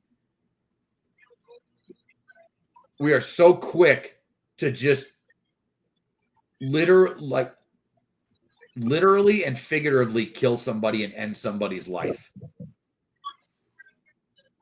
because we want to be right, or we want it to be on. We want to pin it on somebody that's our quote unquote adversary, and we need to stop doing that. What's that dude who you had beef with that one time, like right before we met, BRF? Huh? What's that dude? Who's that dude you had beef with that one time, BRF? Which dude? It was a few. My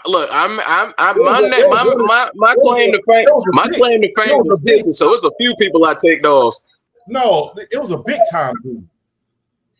It was a big time dude. I forget his name, but I remember that. Was it Rico? Was it Rico? Yeah, I remember they was giving Rico shit about it earlier today. They was ravaging his ass. I was like, damn, B. It might have been him, because he made a video.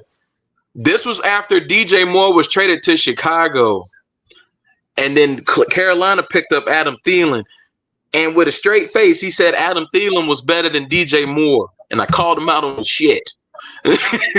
He said it with a straight face, and I called him out on it.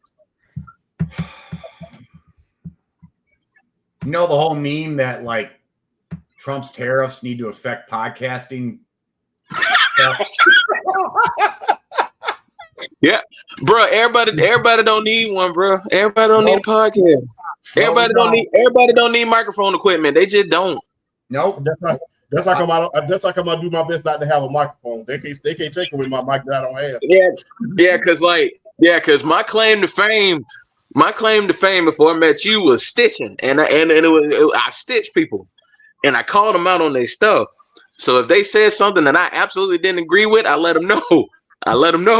Whether it was Rico, or whether it was Boom the Sports Guard, or whether it was anybody else. My claim to fame was, if I saw you, I got you.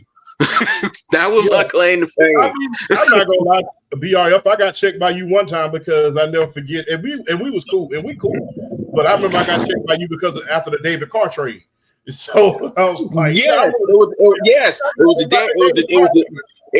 it was the Derek Carr trade, because everybody and their mama and their granny and their granddaddy and their uncle said the New Orleans Saints were just gonna run away with the division. I'm just like, y'all better slow the hell down. Derek Carr is not that guy to be handing the division over to the Saints. He's not that guy. Now I've been proven right since.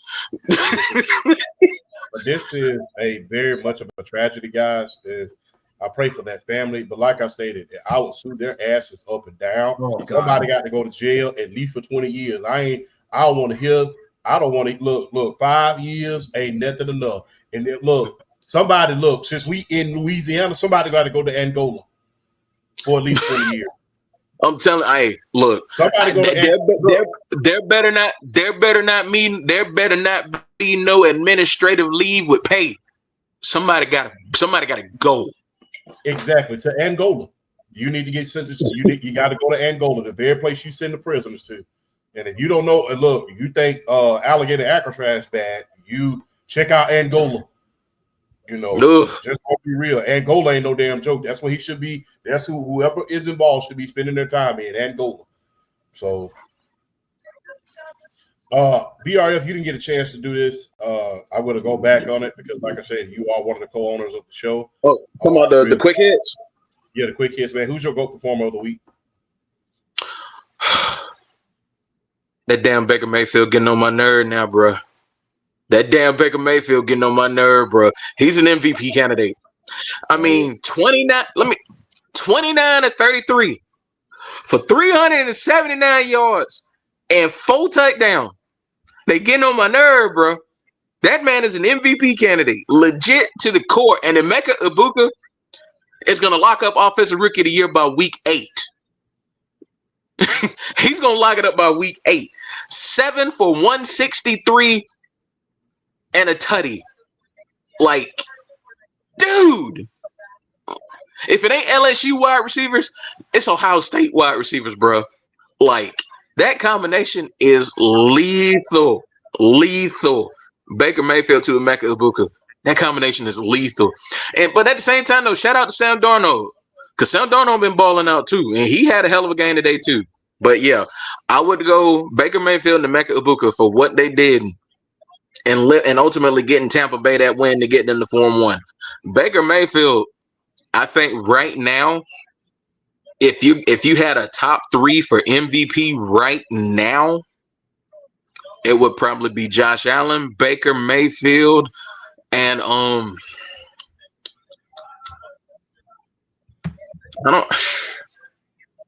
biased. I want to put my guy Stafford in there because he's been balling his butt off too. But definitely Allen and Baker Mayfield right now are probably my top 2 choices for MVP right now. It's insane what Baker Mayfield's doing this year so far, even though it's only 5 games, but it's just the amount of work that he's put in so far and the numbers he's already put up in 5 games. But yeah, Emeka Ibuka is going to lock up Offensive Rookie of the Year by week 8 or 9 if he keeps putting up these numbers. He's been insane this year. The running back for the Carolina Panthers. Good, that's a good one. Rico Dowdle putting up 200 today. Huge, yeah, man. Oh yeah, he had a great day too. Who's your red flag of the week?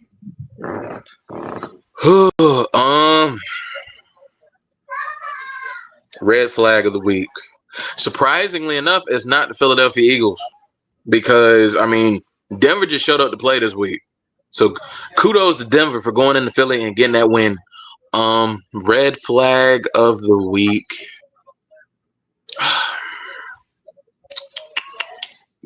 Bro, Geno Smith and the Vegas Raiders, like, bro, like, dude, you already got 9 interceptions this year. I mean, we were looking at you. We were looking at y'all, yeah, not to win the division, but to at least be one of these competitive middle of the pack teams. 40-6. 40-6 to the Indianapolis Colts, who aren't even a great offensive team. They are a decent offensive. 40-6. Like, come on. Like, if I'm the Vegas Raiders, I am tanking because there are some prime quarterback prospects out there that's coming into this draft. I really do feel like I've said before, I love me some Garrett Nussmeier. And another guy in college who's making a name for himself, who's coming up the ladder, is Sawyer Robinson with Baylor. Woo! Watch him and watch that offense as the year progresses in college. Baylor's legit on offense, and he is a legit quarterback. But yeah, the Vegas Raiders going out there and laying the egg they did well, and the thing is, you gotta put the Baltimore Ravens in that too. And the thing is, yeah, they didn't have Lamar Jackson, but that defense, oh God, I mean 44-10. Oh boy, that puts them at 1-4. Man, boy, I understand there's injuries and stuff like that, but at 1-4, it's about time to hit that panic button in Baltimore. I don't think you want to write off the season just yet, but it's almost to that point. It's almost to that point. You might want to be like, you know what? Let's get healthy. Let's get through the year. If we don't make the playoff, we come back in 2026. We reload. We do this right. Because right now, boy, that defense needs everything in the world, including Jesus. Yeah. Needs Jesus. Need God, the Father, the Son, the Holy Spirit. Exactly. They need the whole Holy Trinity on that defense. They need Thurgood Marshall, Arif Darrow, Gandhi. Oh boy. They need to take that Malcolm X. They need to take that Malcolm X approach by any means necessary. They need to get it together. Yeah, do something. Shit. Everybody. Shit. Is James Franklin in danger of losing his job? Yeah. Yeah. He is. He's already. They already called him out for not being able to win the big games. And then and let's keep it a buck. Oregon isn't exactly a big game. Oregon isn't exactly a college known for winning big games in their own right. So this is basically a battle of the teams with shortcomings when it comes to big games. And you lose like that to Oregon on your home turf. Yeah. I think if they don't make the CFP, I think they might let him go. Gotta ask you this question, man. Have y'all seen that interview with Tori Wilson as of lately? Like the WWE diva? Yeah, the WWE diva. Have y'all seen that interview with her lately? No. Nah. Did I? Yeah, you should. I'm not gonna get into it now, but yeah, I don't know what happened. It's like her looks. No, I'm talking about her face. It just looks like, she looks like the Joker. She hasn't aged. She has not aged as well as a lot of the other women and divas that were around in that era. I'm actually shocked because I figured she would have. I figured she would have aged gracefully, and she has not as well. You can tell. So I saw her in person in Cleveland, and she's not. And you can tell it's plastic surgery. Like you can just tell. It is. She didn't. She always look like her guy. Yeah. Her face doesn't. I will tell you. I will tell you right now. I will tell you right now. The best looking woman. So I saw Lita there, Trish Stratus, but basically all the ones that we had a crush on in our late teens and early 20s. So Trish, Lita, Mickie James, Tori Wilson, Candice Michelle. They were all there in Cleveland at this signing thing. And the best looking one was Mickie James in person. Like, and she I see, because the thing is Trish still looks amazing. She does. Trish still looks amazing. But Mickie, there was a reason why I always had the bigger crush on Mickie James. Mickie looked. Now I don't know the age difference between all of them. Mind you, Trish is almost 50 at this point. But I tell you, I was taken up. I always thought Mickie James was attractive. Don't get me wrong. But when I met her, I was taken aback how good looking she is in person. Like, I was like, wow. Like, it was shocking. So, like, how, not that I didn't think she was good looking before. It was just on a different level. But yeah, Tori Wilson, I don't know why we're getting, I don't know. She's too much plastic. I'll just be honest, too much plastic surgery. Yeah, leave that plastic alone, ladies. Y'all look good as you are. And it's crazy because from that era, I thought if there were two that I didn't think I would have to worry about, would be her and Stacy Keibler. Stacy Keibler still looks freaking amazing. Yeah. And it's like, damn. It's crazy. It's crazy. It's crazy to me. Yep. Hey, yo, you never know. Let's get back to the. I want to ask you this question before we move on to college, back to college real quick, because I've been really wanting your answer. Flash. Look, EA Sports was bought out by the Middle Eastern Saudi Arabia group. They bought EA Sports out for $55 billion. 55. I didn't even know that how the damn money existed. To be honest with you, 55 billion. I mean with a B, not 55 million. 55 with a B. Damn. Just give me a third of that money. You'll never see my fat ass again. I'm just gonna give you a third. You'll never see my ass again. A third. Give me a tenth of that. I don't even need a damn tenth. They give me $1 million. Just be give me $5 million. You never see my ass no more. But gotta ask y'all this real quick.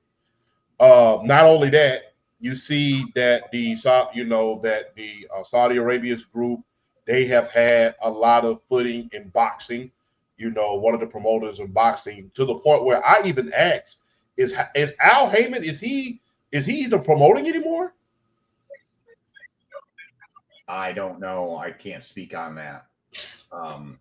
Because it seems like Al Heyman was like the biggest promoter, and then the Middle Eastern guys, they took over, and it's just like, okay, they took over from there, and then now you're seeing him a little bit more in TKO. I mean, how do y'all feel about about Saudi Arabian culture kind of having its impact on sports at this point? Because there's a lot to unpack there. It's like on one end, it's making money big. It's like, because these guys got cake. You think American billionaires got money. These dudes got cake. They got cake. American billionaires ain't got nothing on these guys. I'll tell you right now that they have way more money than Elon Musk does. That's saying something. Damn. Oh yeah. Yeah. They put Saudi Arabia put the guys that live over here, they put them to shame, bro. Yeah. Damn. All that oil money? Yeah, that's all it is. It's oil money. That's all it is. But shit. Now I get why Busta Rhymes made that song. We're not gonna say what the song name is. No, I said that's a great. Hey, that was a banger. That was a banger back in the day, though. I know what song you talking about.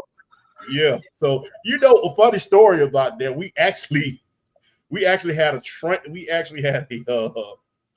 translator when I was overseas, and we played that song for him, but he actually was dancing to the damn song. That was the funny shit I've seen in my life. That was the funny shit I've seen in my life. I'm like, you don't find this shit offensive? I'm like, no, I dance, fuck it. But, hey, only thing I say to that is leave it to us, boy. We'll make a song about anything. but Flash, what is your take on that? I think it's big money, but look, I'm just gonna be real. I think I miss the days where it was the local billionaire owners, where you knew these guys and you were going to keep them in there. Eventually you're going to have a Middle Eastern guys. They're going to come in and buy NFL teams, and we're going to see a $1 billion contract in a minute in the NFL. I feel it in my damn bones. We've already saw a $500 million contract in the form of Patrick Mahomes. I get the feeling that one day a Saudi Arabian group is going to buy an NFL team, and depending on how great the player is, we're going to see in $1 billion contract. But I'd love to know your take about the influence of Saudi Arabian culture and how it's impacting sports. And do you like the impact that it's having as far as money wise, as far as things of that nature? How everybody feeling about that? I'm about the money, but there's certain trade-offs to that. There's a lot of trade-offs, but I'd love to hear you guys' take about that. Okay, you talked about the different types of billionaires. There's an old saying, I'd rather deal with the devil that you know than the devil you don't know. And I just want to point out that Saudi Arabia is not just meddling in sports.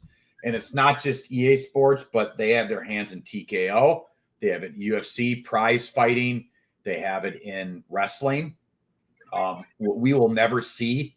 I know we kind of touched on this a little bit with the WrestleMania thing. We will probably never see another WrestleMania in Minnesota or something like that ever again. They have their own golf thing, the live tour or whatever it is. They have their own professional golf tour. Did that go under? I don't know. I don't think so. Live Golf is still going. That's still going. Okay. What's up, Jonathan? We also have a lot of all those comedians that are now where they're performing right now. That is drawing a lot of ire from people. I never thought I would see the day that Bill Burr and Dave Chappelle would both be getting shit from a lot of people, and to my opinion, it's well deserved. For Dave Chappelle to come out and say some ignorant shit like he did, is pretty stupid. He came out and said that he has more freedom of speech over in Saudi Arabia than he does here in the United States. Like, that's insane. That's insane. Like, that's like, here's my problem with what's going on right now. This is very strategic. Okay. Saudi Arabia has a lot of issues in general. I mean, they slaughtered a journalist not that long ago. And that's not something that's not an uncommon thing over there. Everybody applauded them that they finally allowed their, women to drive. Let's not mince words here. They are an authoritarian, evil regime that is using money to influence the perception of who they are. And I also want to say that because if you're going to control any kind of narrative around yourself, the way to do it, and this goes back to Roman times, is you give the masses what they want. And if you keep everybody distracted over here, you can get away with even more shit over here. And I'm sorry, but this is one situation where I think everybody should be America first. This is our shit. We should not be selling off our properties to foreign. I don't even care. It could be Ireland. I don't give a shit where it is. We should not be selling off our pop culture and our culture in general to foreign entities, especially. They funded 9/11. I'm just going to say it. Like, it fucking baffles me that Pete Davidson, he was confronted about this. He's one of the comedians that went over there. His dad was killed in 9/11. That's been one of his, that's the big thing. Everybody knows it. And the reporter asked me, like, well, what, like, they funded this. They funded the thing that killed your dad. He's just like, nah, I don't give a fuck. $1 a dollar. And it's like, you can tell a lot about a person. What really disturbs me, especially about the comedians, is a lot of these like Chappelle and Bill Burr and guys like that. They talk a bunch of shit about principles and free speech and all that kind of shit. And you know what? What really makes a man is when your principles are challenged when it comes to the almighty dollar or when it's not a popular thing to do. And I don't believe a fucking word that either of those assholes say anymore. The only comedian right now that I really respect right now is Shane Gillis. Shane Gillis said no to them twice, and they upped the pay. And he's like, I'm not taking your money. That's the guy who hosted the ESPYs, right? Yeah. Mm-hmm. Yeah. Whether you like him or not, you don't have to like him as a comedian, but mad props Well, I to him. get what you're saying. Yeah. What you're saying was funny. So, I mean, hey. Yeah, he's like, I'm not taking your fucking money. I don't care. And we have a problem. Like, it's just like the Chinese that are buying up all the farmland and buying like right next to military bases. This is a problem. It is.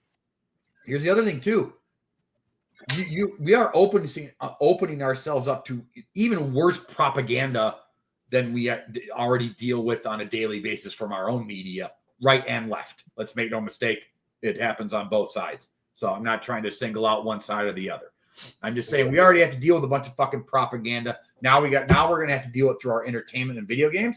And you hear all these comedians and all these athletes that are over there. It's the same thing that happened in China. When everybody over here was convenient to say, "Oh, I'm standing up for this cause here," and then, but LeBron James is having his shoes made by fucking child slave labor over there, and he's making millions of dollars off of his shoes. And somebody asks about that, he's like, "Nah, oh whatever, I don't care. China's great." I have no respect. You're talking about the Daryl Morey incident when he said I support Hong Kong, and then everybody kind of gave him backlash. And a lot of the NBA players didn't even say anything about it. In fact, the media member took their fucking mic. That was crazy. Yeah. So he took their mic. That's saying I don't respect if you can't stand on your principles when it's not popular or you don't want to damage your almighty dollar. I have no respect for you at all. Then you don't stand on principles. You have none. You do it when it's convenient for yourself. And so on top of all that, this is a problem when it comes to our country. We need to keep what is ours. And I don't care if that makes me sound whatever you think it does, but this is a problem. And so I don't know. I think this is a huge problem. And I just want to point out that Jared Kushner was a part of this deal and is a part of this deal. So this has nothing, even though I just want to point out, fuck him too. So who the hell is Jared Kushner? Jared Kushner is he's he's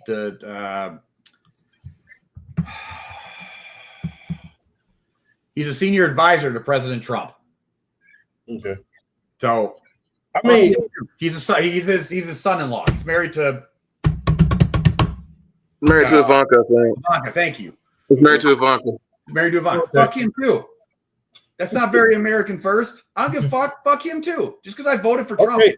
So we got the Wisconsin version of Tupac on our hands. So yeah.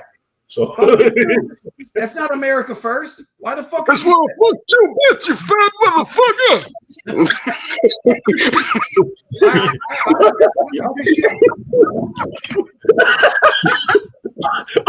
So you're grateful. So we're gonna call this segment that Flash just put on all of y'all. This is the hit 'em up segment. This is the hit 'em up segment. All y'all motherfuckers. All of y'all motherfuckers. Fuck you. Who you are. I'm just on all of you. This is fucked up. No, you're fuck, no, bad boy. Look, this fuck asshole, this asshole's supposed to be America first. This isn't America first. All of y'all motherfuckers, fuck you too. Like, I don't give a shit. Fuck you. I don't care. It can happen on the Undisputed Goat podcast, but this is fucking hilarious. But this is fucked up. This is like we're losing. Like, dude, we all made fun of it in a weird way when Triple H was announcing that like Saudi Arabia was going to ban WrestleMania. Dude, everybody looked like they had a gun to their back of their head. They looked miserable, especially the women, bro. The only one smiling that was Liv. Liv was like, but she was. That was just Liv being Liv. Hey, that was her being her. She was just gonna smile to that shit regardless. That's just who she is. But everybody else looked like their family was slaughtered the day before, and she's just sitting there grinning her ass off, like, yeah. And I'm just, dude, I'm telling you, but this is the problem. Like, and they'll do little things. They'll do little things like they'll allow Sami Zayn to come out now. They'll allow the women to compete now. This is. But they still have to cover themselves up, and they can't do it's. Those WrestleMania entrances are going to suck. They're gonna suck. I'm honestly thinking about not even watching. I have my problems right now with the WWE in general. Fuck TKO. That's another one. You know what? Fuck it. I'm gonna shit on them too right now. Fuck TKO.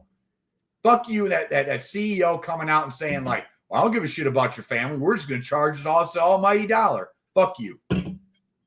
Fuck you too. Like,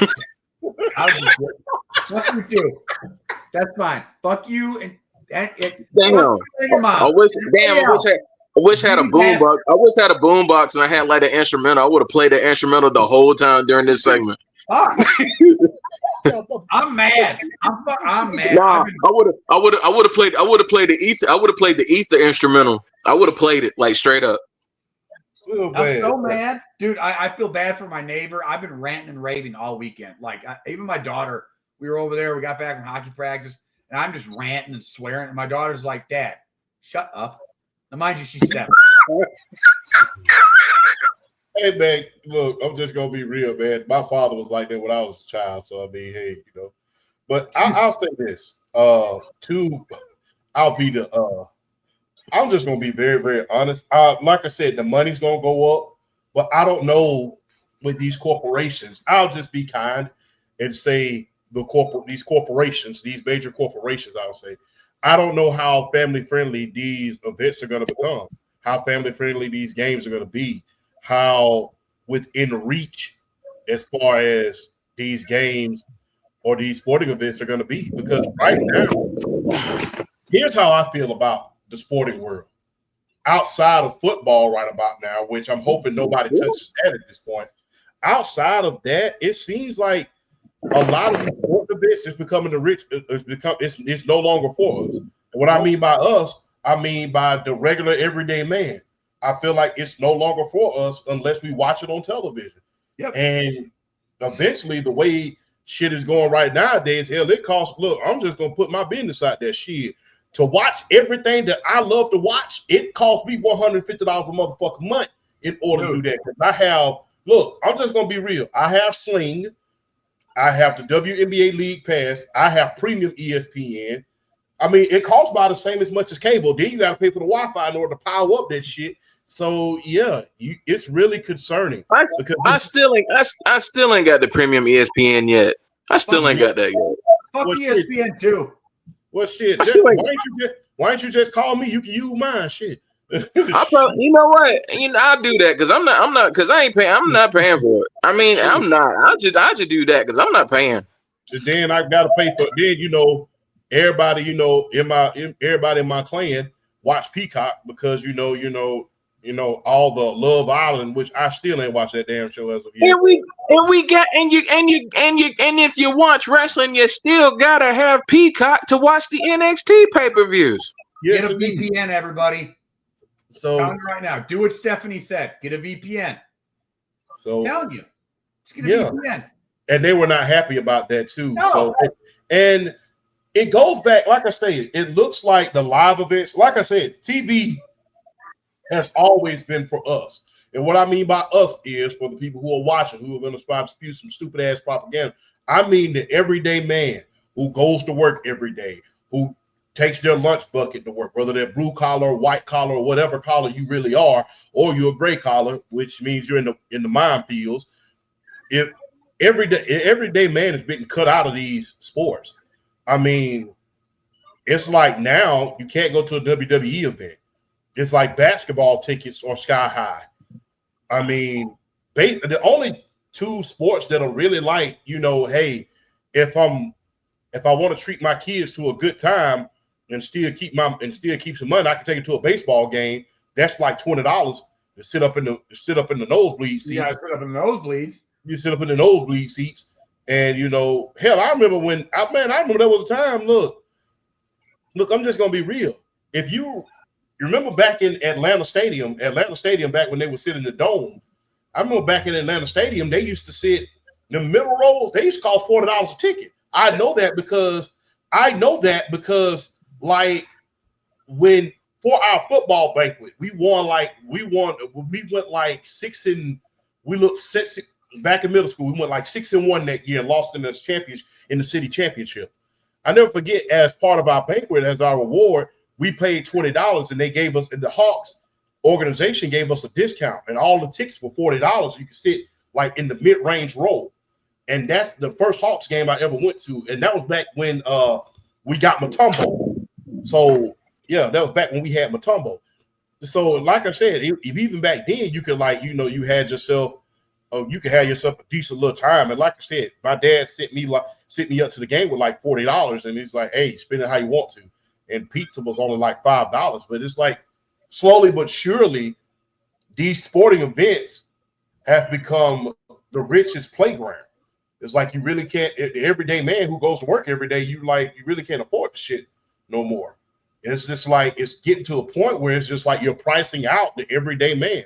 And like I said, it's not just it's not just with the sporting events itself. It's like with the TV. You know, I remember when. Look, I'm just gonna be real. Look, at one point, I didn't have cable. We all didn't have. Everybody couldn't get cable. It's just like it was available in certain areas. It was available in certain areas, and then in certain areas, you know, certain stuff, it was just so damn expensive, you just couldn't afford to get it. But I will say this. If I didn't have anything else, I know I could watch football on Friday and Saturday and Sunday. I could watch football Friday, Saturday, and Sunday. I could watch the news, and I could watch regular shows.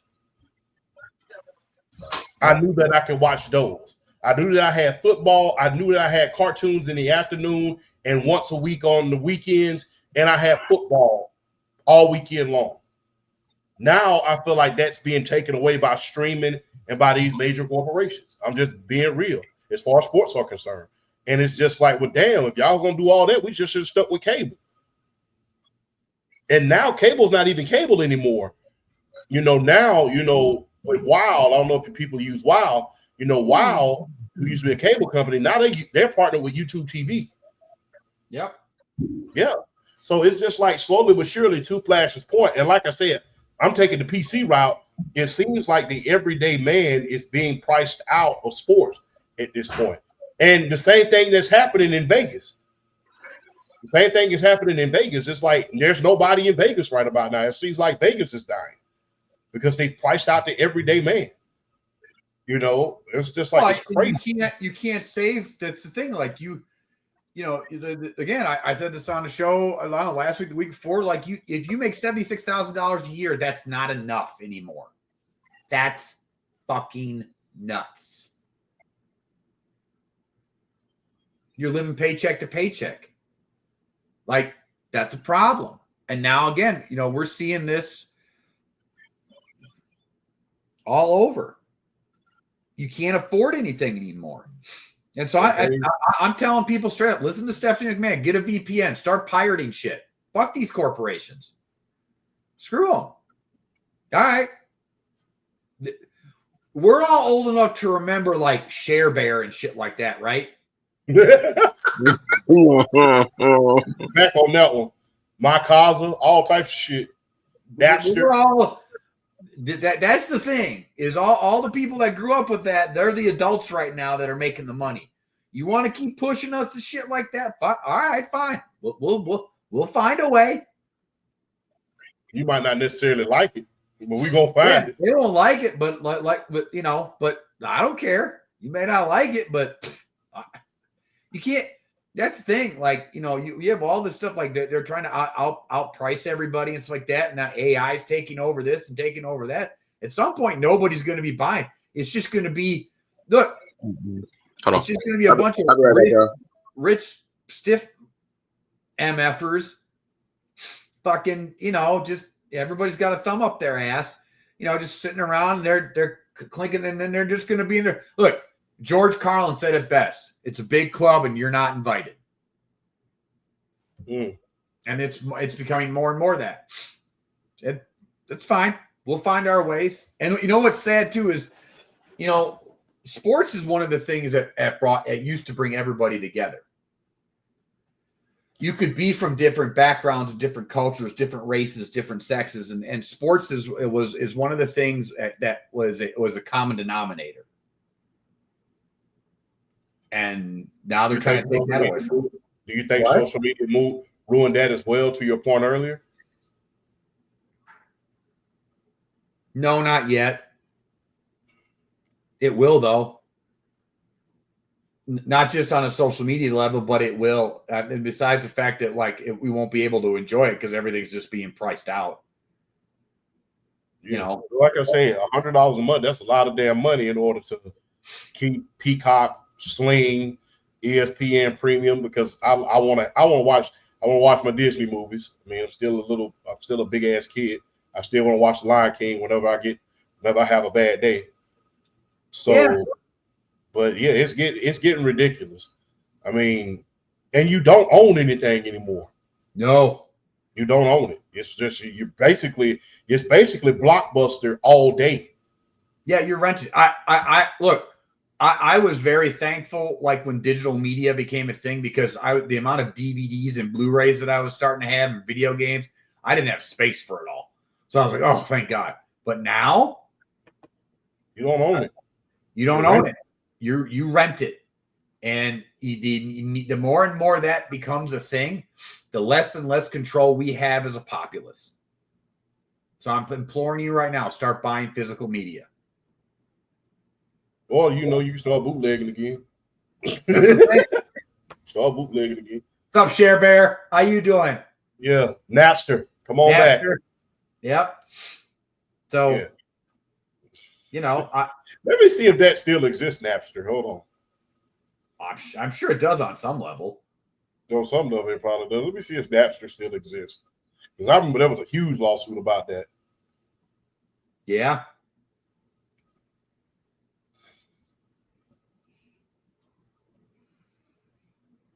Yeah, now Napster is now even Napster, 30 days free, then $10 a month. So even Napster. Thanks, Metallica. Huh? Thanks, Metallica. Fuck you. Fuck you too. And then no, it wasn't just him. It wasn't just them. I think Interscope had a lot to do with that. I mean, there's a good argument to like, if I create something, I should be able to make money off of it. I don't disagree with that aspect of it. But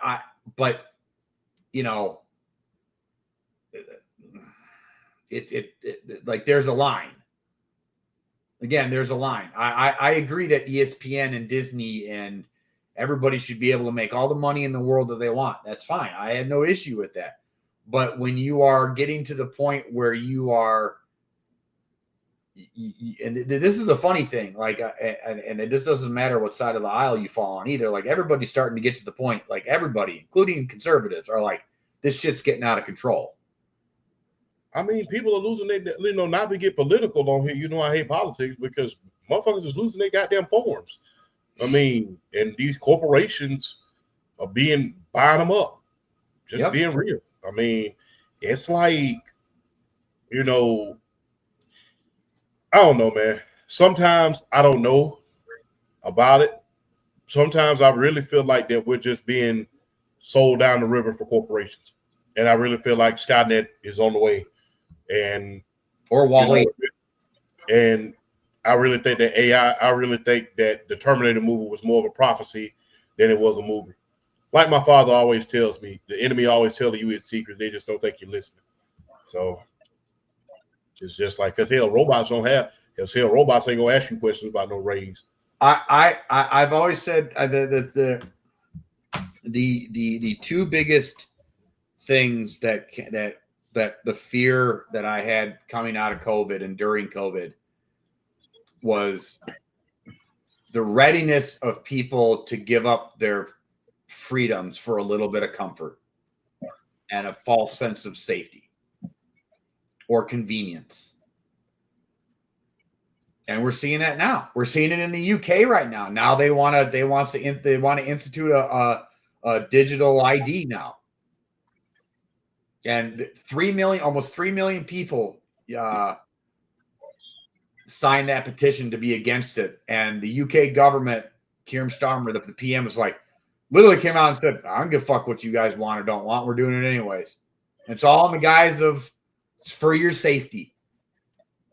If the government ever comes to you, and this is a government rant, I know it's politics. I know we're not politics. If the government ever comes to you, we're doing this for your own good, it's never for your own good. It's not. Yeah. It never is. Trust me, we know that. Yeah. Trust me. No, it's just like when the Republicans try to do the fucking Patriot Act. Same thing. This is for your safety. This is for your own good. No, it's not. AI went to stuff when they had that too much. Shit. That wasn't even doing a song. Did you see the one that Michael Jackson stole somebody's chicken nuggets and then ran off of them? Bro, they had I think the funniest one I have saw is the one with Michael Jackson on the Boyd show with a certain figure from across the sea. Not gonna say his name because I don't want to get kicked off the damn air. But they argue it on the Boyd show, and that was my point. AI is starting to make me angry and starting to get on my nerves. It's starting to get on my nerves. No.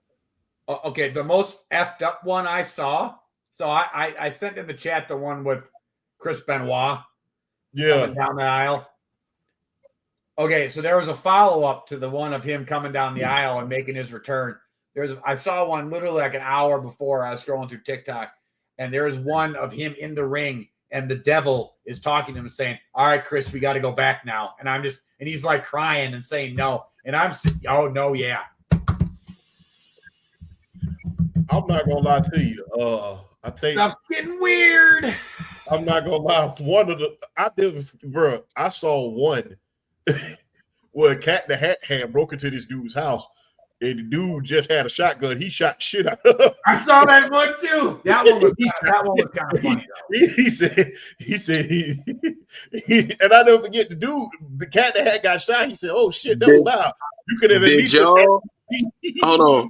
Did you see the one where Tupac and Biggie were in the ring and got into it, and Biggie was about to get the upper hand on Tupac, and then Kobe Bryant came in to save him? No. Oh my god! I did not see that one. Oh my god, bro! It's so bad. It's so crazy, bro. Yeah, it's getting out of fucking control, bro. Like I said, out of control. So diabolical. So diabolical. That one was funny as hell. Because I'll never forget that damn Cat that said, "Well, damn, that was loud. You could have at least asked me to leave." Bro, I saw that one, and then Kobe slid in the ring. I swear, I about threw my phone. I'm like, you know what? I'm fucking done. I'm done. I'm done with y'all. Have you guys seen the newborn baby ones where they interview the newborn babies? Yes. Yes, I've seen those. Oh, so offensive. Oh, like, I wanted to send you guys some, and I just went like, "Maybe should I not? Should I? I don't know." Because I've seen like the baby interviews. I've seen the ones with like the really suggestive ones with the elderly. Oh my god! Oh gosh! Like I said, that's why I said BRF. I said if I sent you guys some of the shit that comes across my timeline, I don't know. I'd give you an aneurysm. I'm probably gonna cry laughing. Is probably what's gonna happen. I'll send some that I have saved them because I some of them are really, really dark and really offensive, and it's like. I'm gonna just be real. That Cat in the Hat one got me real good because he said in only the way that Cat in the Hat could, you could have at least just asked me to leave. there was another one. Michael Jackson and Kobe was doing the TikTok live, bro. Yeah, but that Cat in the Hat one takes the because he shot his ass so bad that his damn hat fell off. And he ran out the damn room. He said, "You could have at least asked me to leave." You come around, don't shoot shit out too. He shot the shit out of Cat in the Hat. That was the funniest thing. The only thing you heard was, "Oh my god!" Boy, that was the funniest shit alive. I've never seen anything like that in my life, man. Let's get back to the Boy, see, my dumb ass be like, bet your ass don't like green eggs and ham. Now do you, bitch?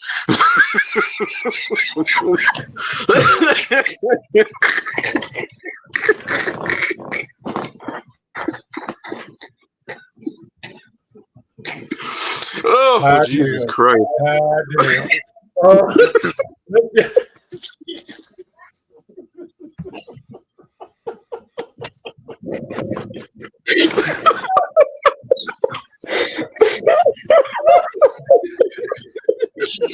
Oh, Jesus Christ, help us! Oh, help us, Lord, help Lord. us! Oh, help us! Ooh, Lord. Boy, Oh, you gonna get our ass kicked off the damn air. Boy. Oh, shit. I can't even talk oh. today. Oh, it's Arch Manning ass at this point, bro. I just gotta. Hey, VR, if you go first, man.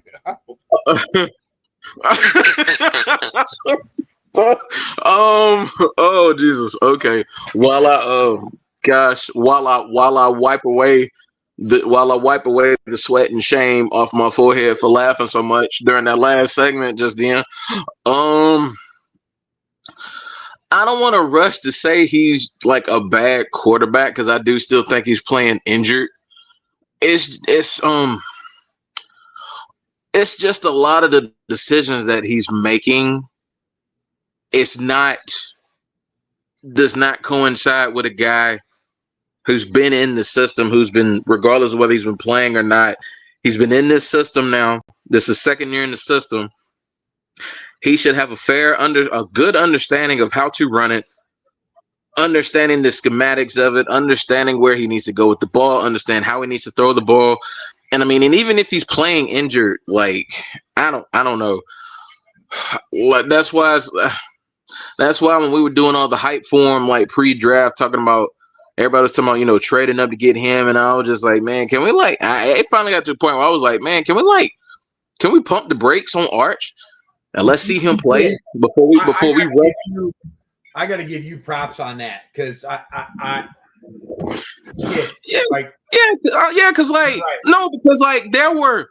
because everybody was on the whole trading up to get Arch, and here I am like, bro, Garrett Nussmeier is a better prospect. Drew Allar is a better prospect. I think at this point, Sawyer Robertson's a better prospect. Carson Beck has played his way back up into being a better prospect. Like what? Or no. Like let's watch him play first. I think right now, and then on top of that, not only do you have Nussmeier, you have Allar, you have Beck, you have Robertson, Lenore Sellers at Ole Miss. Lenore Sellers at South Carolina is a better prospect than Arch Manning is right now. I don't think Arch is top 10 right now. No, he's not even a first-round draft pick He's not a first-round draft pick right now. He's not. He's not. So I've seen it's the offensive line's problem. I've seen which I can't. I'm sorry. If you're that good of a QB prospect, even a poor offensive line, you should be able to do something. He can't do anything. And to your point, I think I said this a couple weeks ago after the opener against Ohio State. He looks hurt. I think he is too. I think there's a shoulder problem or something. And they're doing it if he is, and they're trotting him out there. Then major disservice they're doing. Major disservice. Yeah, like they need to pull the plug because if he's legit hurt, now, but then it's sometimes it's not just that he looks hurt and he doesn't have any he doesn't have the arm strength he did last year, which is weird. But you're right. Some of his decision making is really poor. Like when he does get time in the pocket, he is just like he's rushing. He's still rushing. He's still rushing throws. He's throwing the double, triple coverage. He's not anticipating his wide receivers. He's not doing any of that.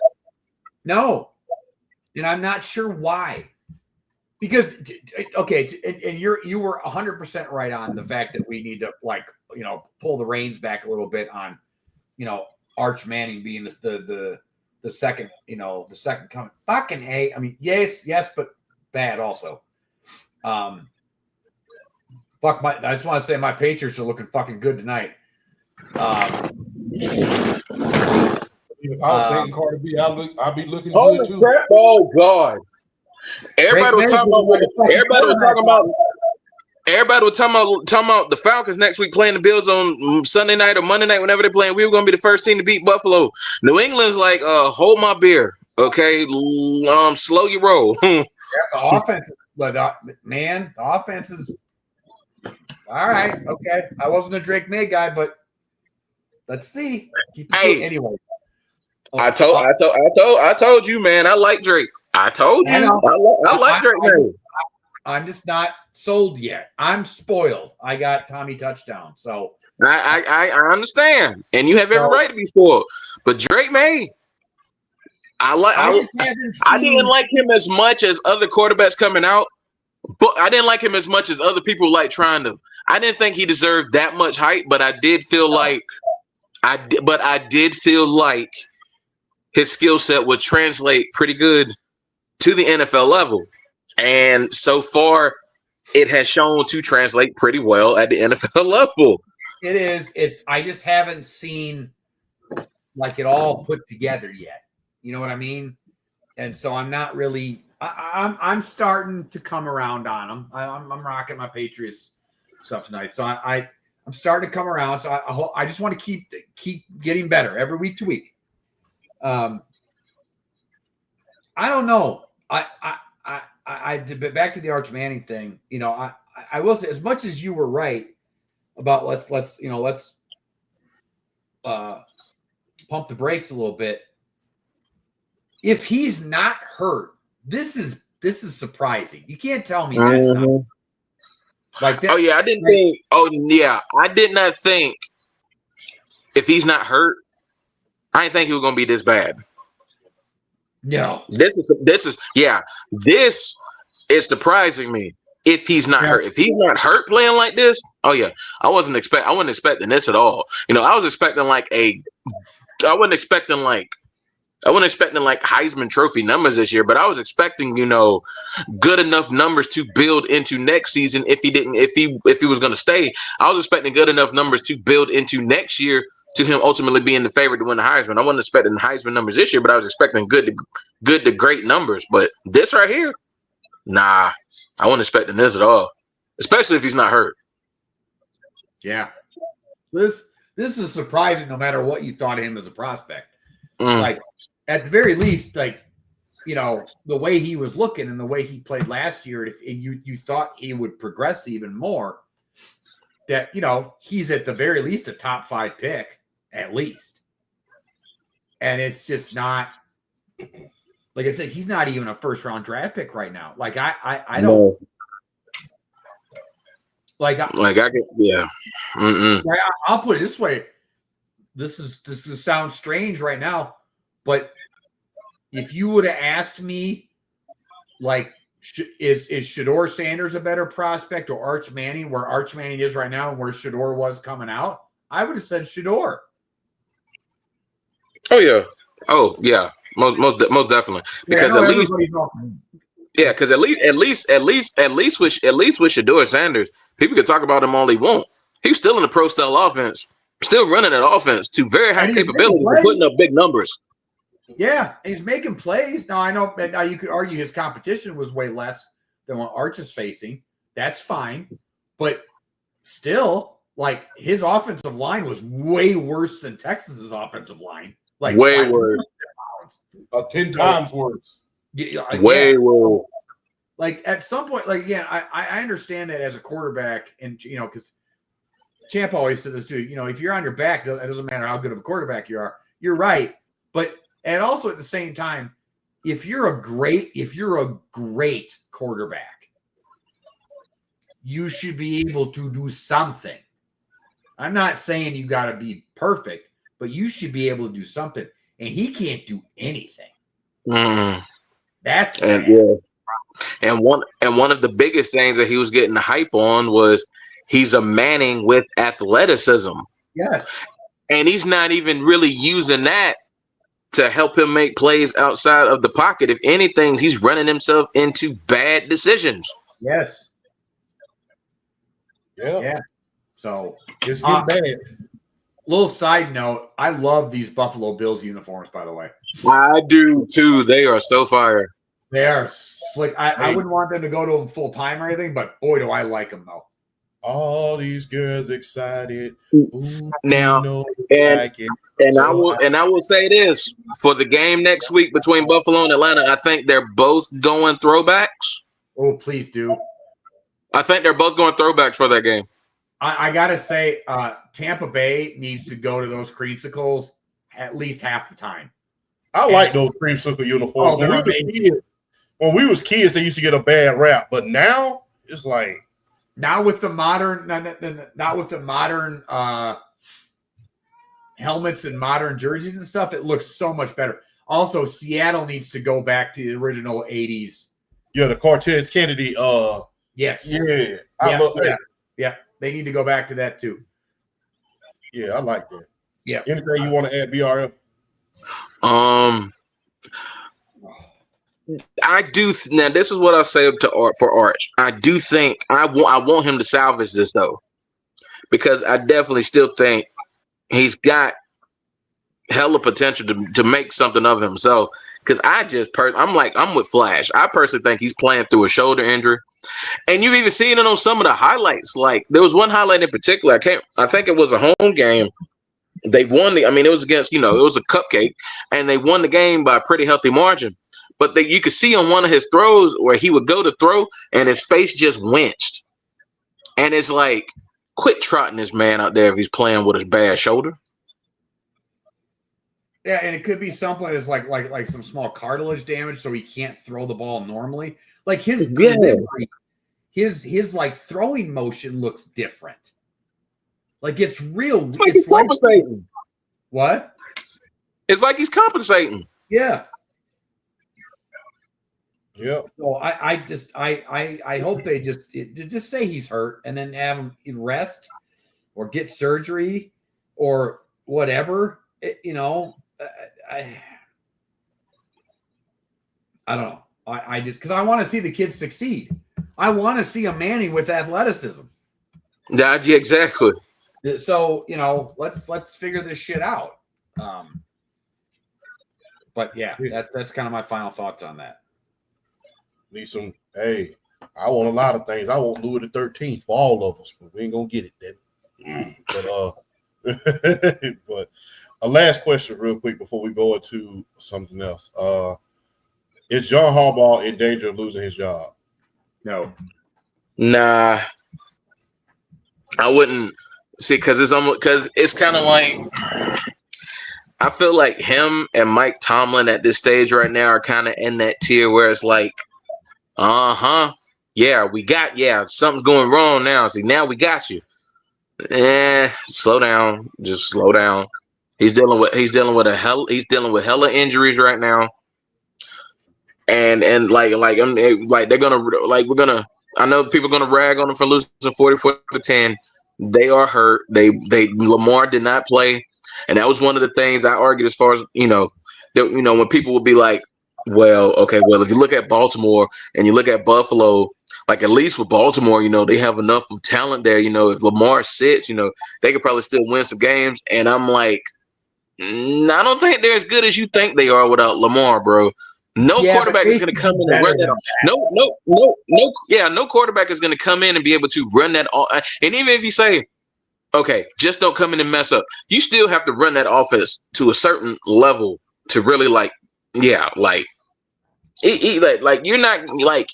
you can't.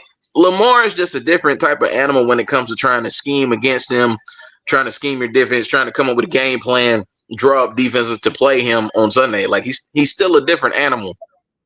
So it's like no quarterback is going to come in and probably run an offense half to the ability to let Lamar Jackson can run. And even still, you still have to make throws. You still have to get the ball in the hands of your playmakers. And it's like Cooper Rush was duh. Dude, but you should be. I gotta say, I said this before you came on. That defense is ass. We talked about something being ass. Terrible. So bad. They are terrible. They looked. I never thought. I said this before too. I never thought I would say a John Harbaugh coach team looks poorly coached. But they look. That defense is trash. Yeah. Okay. So I'm gonna go unorthodox real quick. Is there anything y'all need to add? Mm-mm. So I'm gonna go unorthodox real quick. I said I was gonna ask this question. Y'all familiar with comedy, right? Oh yeah. Okay. So you got there's only one show in town, and this is like 80s comedy. So if y'all don't know it, I understand. But this is just old school comedy. So you can only buy one ticket. Who show you going to? You going to John Candy show or you going to Andrew Dice Clay show? Oh Jesus Christ. Wait, John Candy? Yeah. Or Andrew Dice Clay? Andrew Dice Clay. I'm gonna catch some shit for this. I was not an Andrew Dice Clay kid. Oh, for real? No. My father didn't like Andrew Dice Clay either. I used to love Andrew Dice Clay. Dude, I have a feeling that me and your dad would get along perfectly. He didn't like Andrew Dice Clay. I loved Andrew Dice Clay. I did too, to be honest with you. I liked Andrew Dice Clay. I did like Andrew Dice Clay. I know we're not supposed to say his name anymore, but if I was gonna take one comedy, if I was gonna go to one comedy guy from the 80s, obviously Eddie Murphy's the easy one, but it would be Bill Cosby. Okay.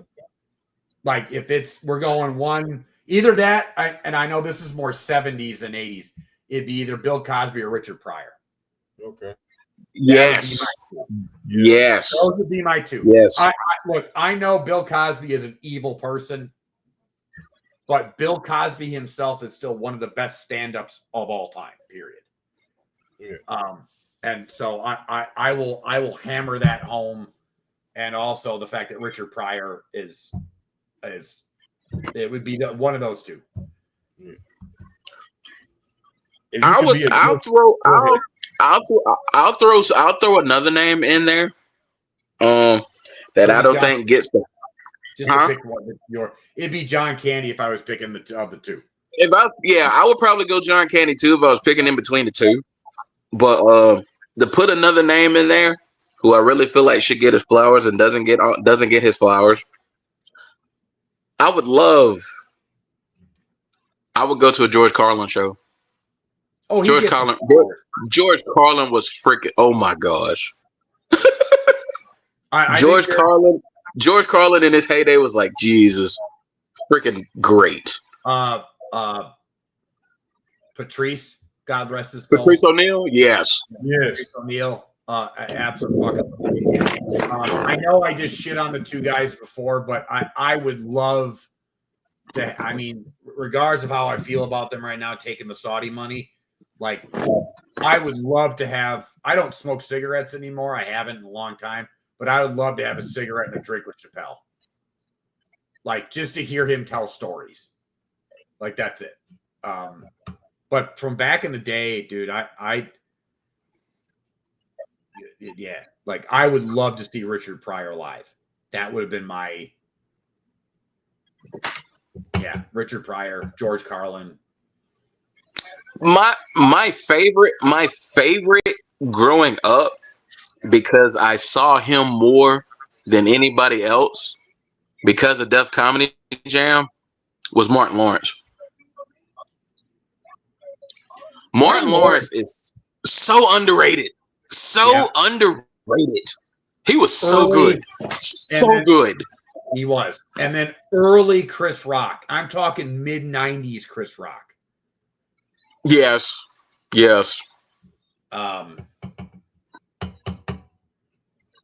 Yeah, two of the funniest HBO specials I ever seen were his Bring the Pain and his Bigger and Blacker.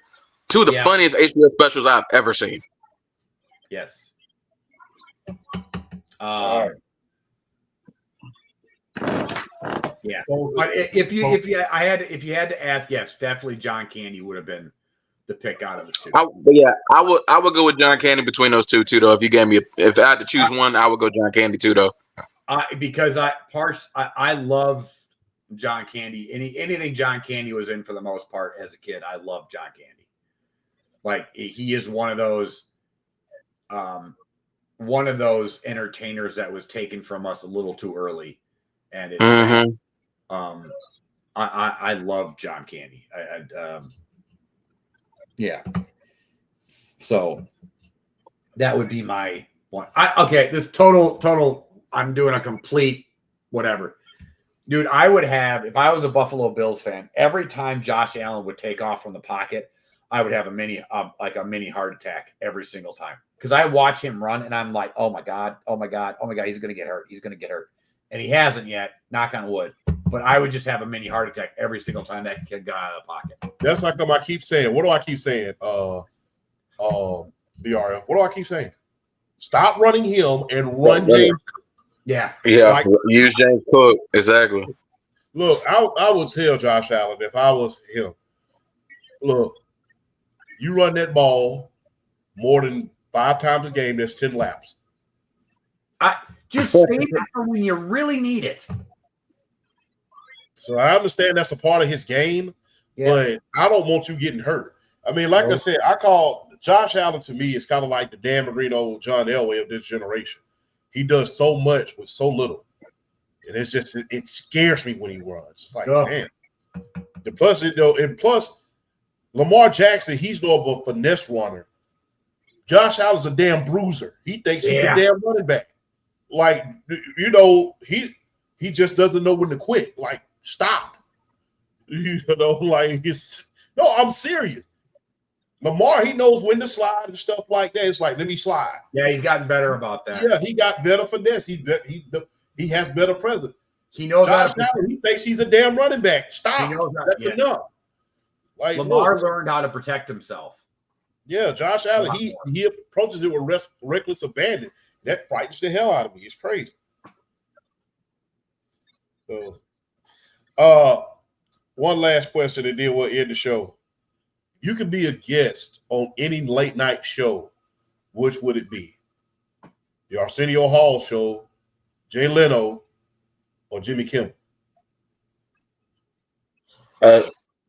Well, any late night show?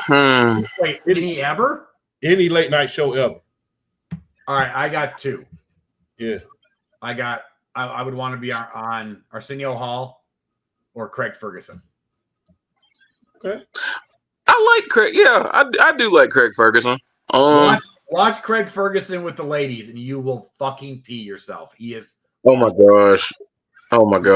Those that's an easy to. I mean, obviously Johnny Carson is. I mean, that would be. It's Johnny Carson. Like I don't think as big as Leno got. There will never be another king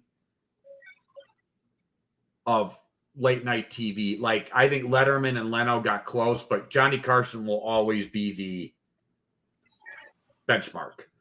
I think. Well, I got a random question. I'm sorry. Why did Arsenio Hall stop doing late night? Oh, well, there was a certain guest that he had on there, and he started getting ridiculed for that. And his show didn't have a home. His was syndicated out to different networks. And then his was syndicated out to different networks. And the late night started getting crowded. So yeah, his late night show, it really didn't have a home. You know, it was taped live, but it was syndicated to many different networks. And once Jay Leno got a show, David Letterman got a show, a lot of these different personalities started getting the show, he was kind of pushed out. You know, so yeah, it was that sucks because I thought at the time, I thought the 2 best late night shows were him and Letterman. I'm not gonna lie, maybe because of me being a wrestling fan, but I started watching Jay Leno more once he did Roll Wild. I watched Letterman at first. Yeah. But, I'm just gonna be real. Once Jay Leno did Roll Wild and he teamed up with DDP with Kevin Eubanks, I literally started watching Jay Leno a little bit more. BRF, what would you go on? I mean, Arsenio is like the easy one because I mean it's Arsenio. I'm not gonna lie though. I'll say this because I mean I've watched Letterman, Leno, I've watched Arsenio, and then I've watched the ones today. Conan O'Brien was good. I like the Conan O'Brien show. Yeah, I did. TBS Conan, yes. Yeah, And then like like he would like before he got to TBS Conan, like when he was still NBC Conan, like they bust out in that in the year 2000. Oh my gosh, I died, and just oh my gosh, I would like yeah, I would definitely like I think I don't think he's as appreciated as he should be as far as late night shows. Um, he would definitely be one I would go on. But yeah, definitely like I said, Arsenio's the easy one.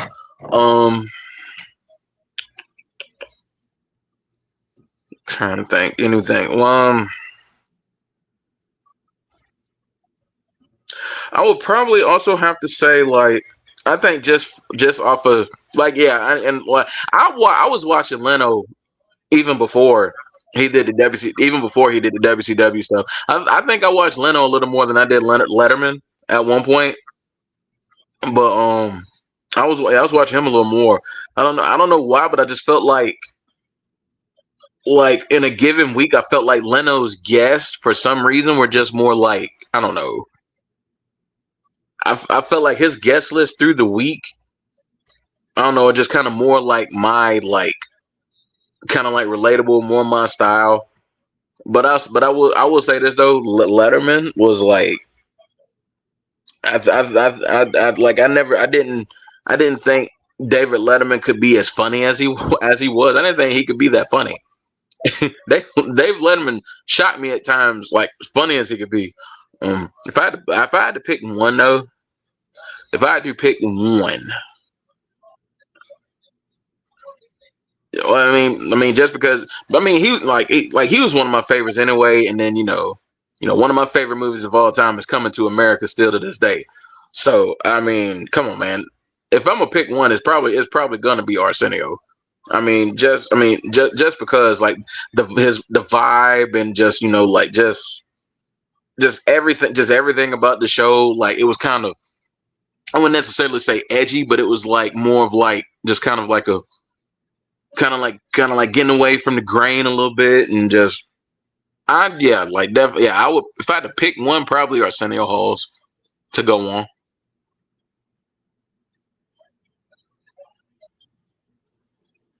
Yeah, man, I have to agree with you on that. But on that note, man, we're gonna end the show on that, and we're gonna rejoin y'all next week, man. Love you guys. Be careful, be safe, and we're gonna end it on that note. Holla at y'all next week. Holla.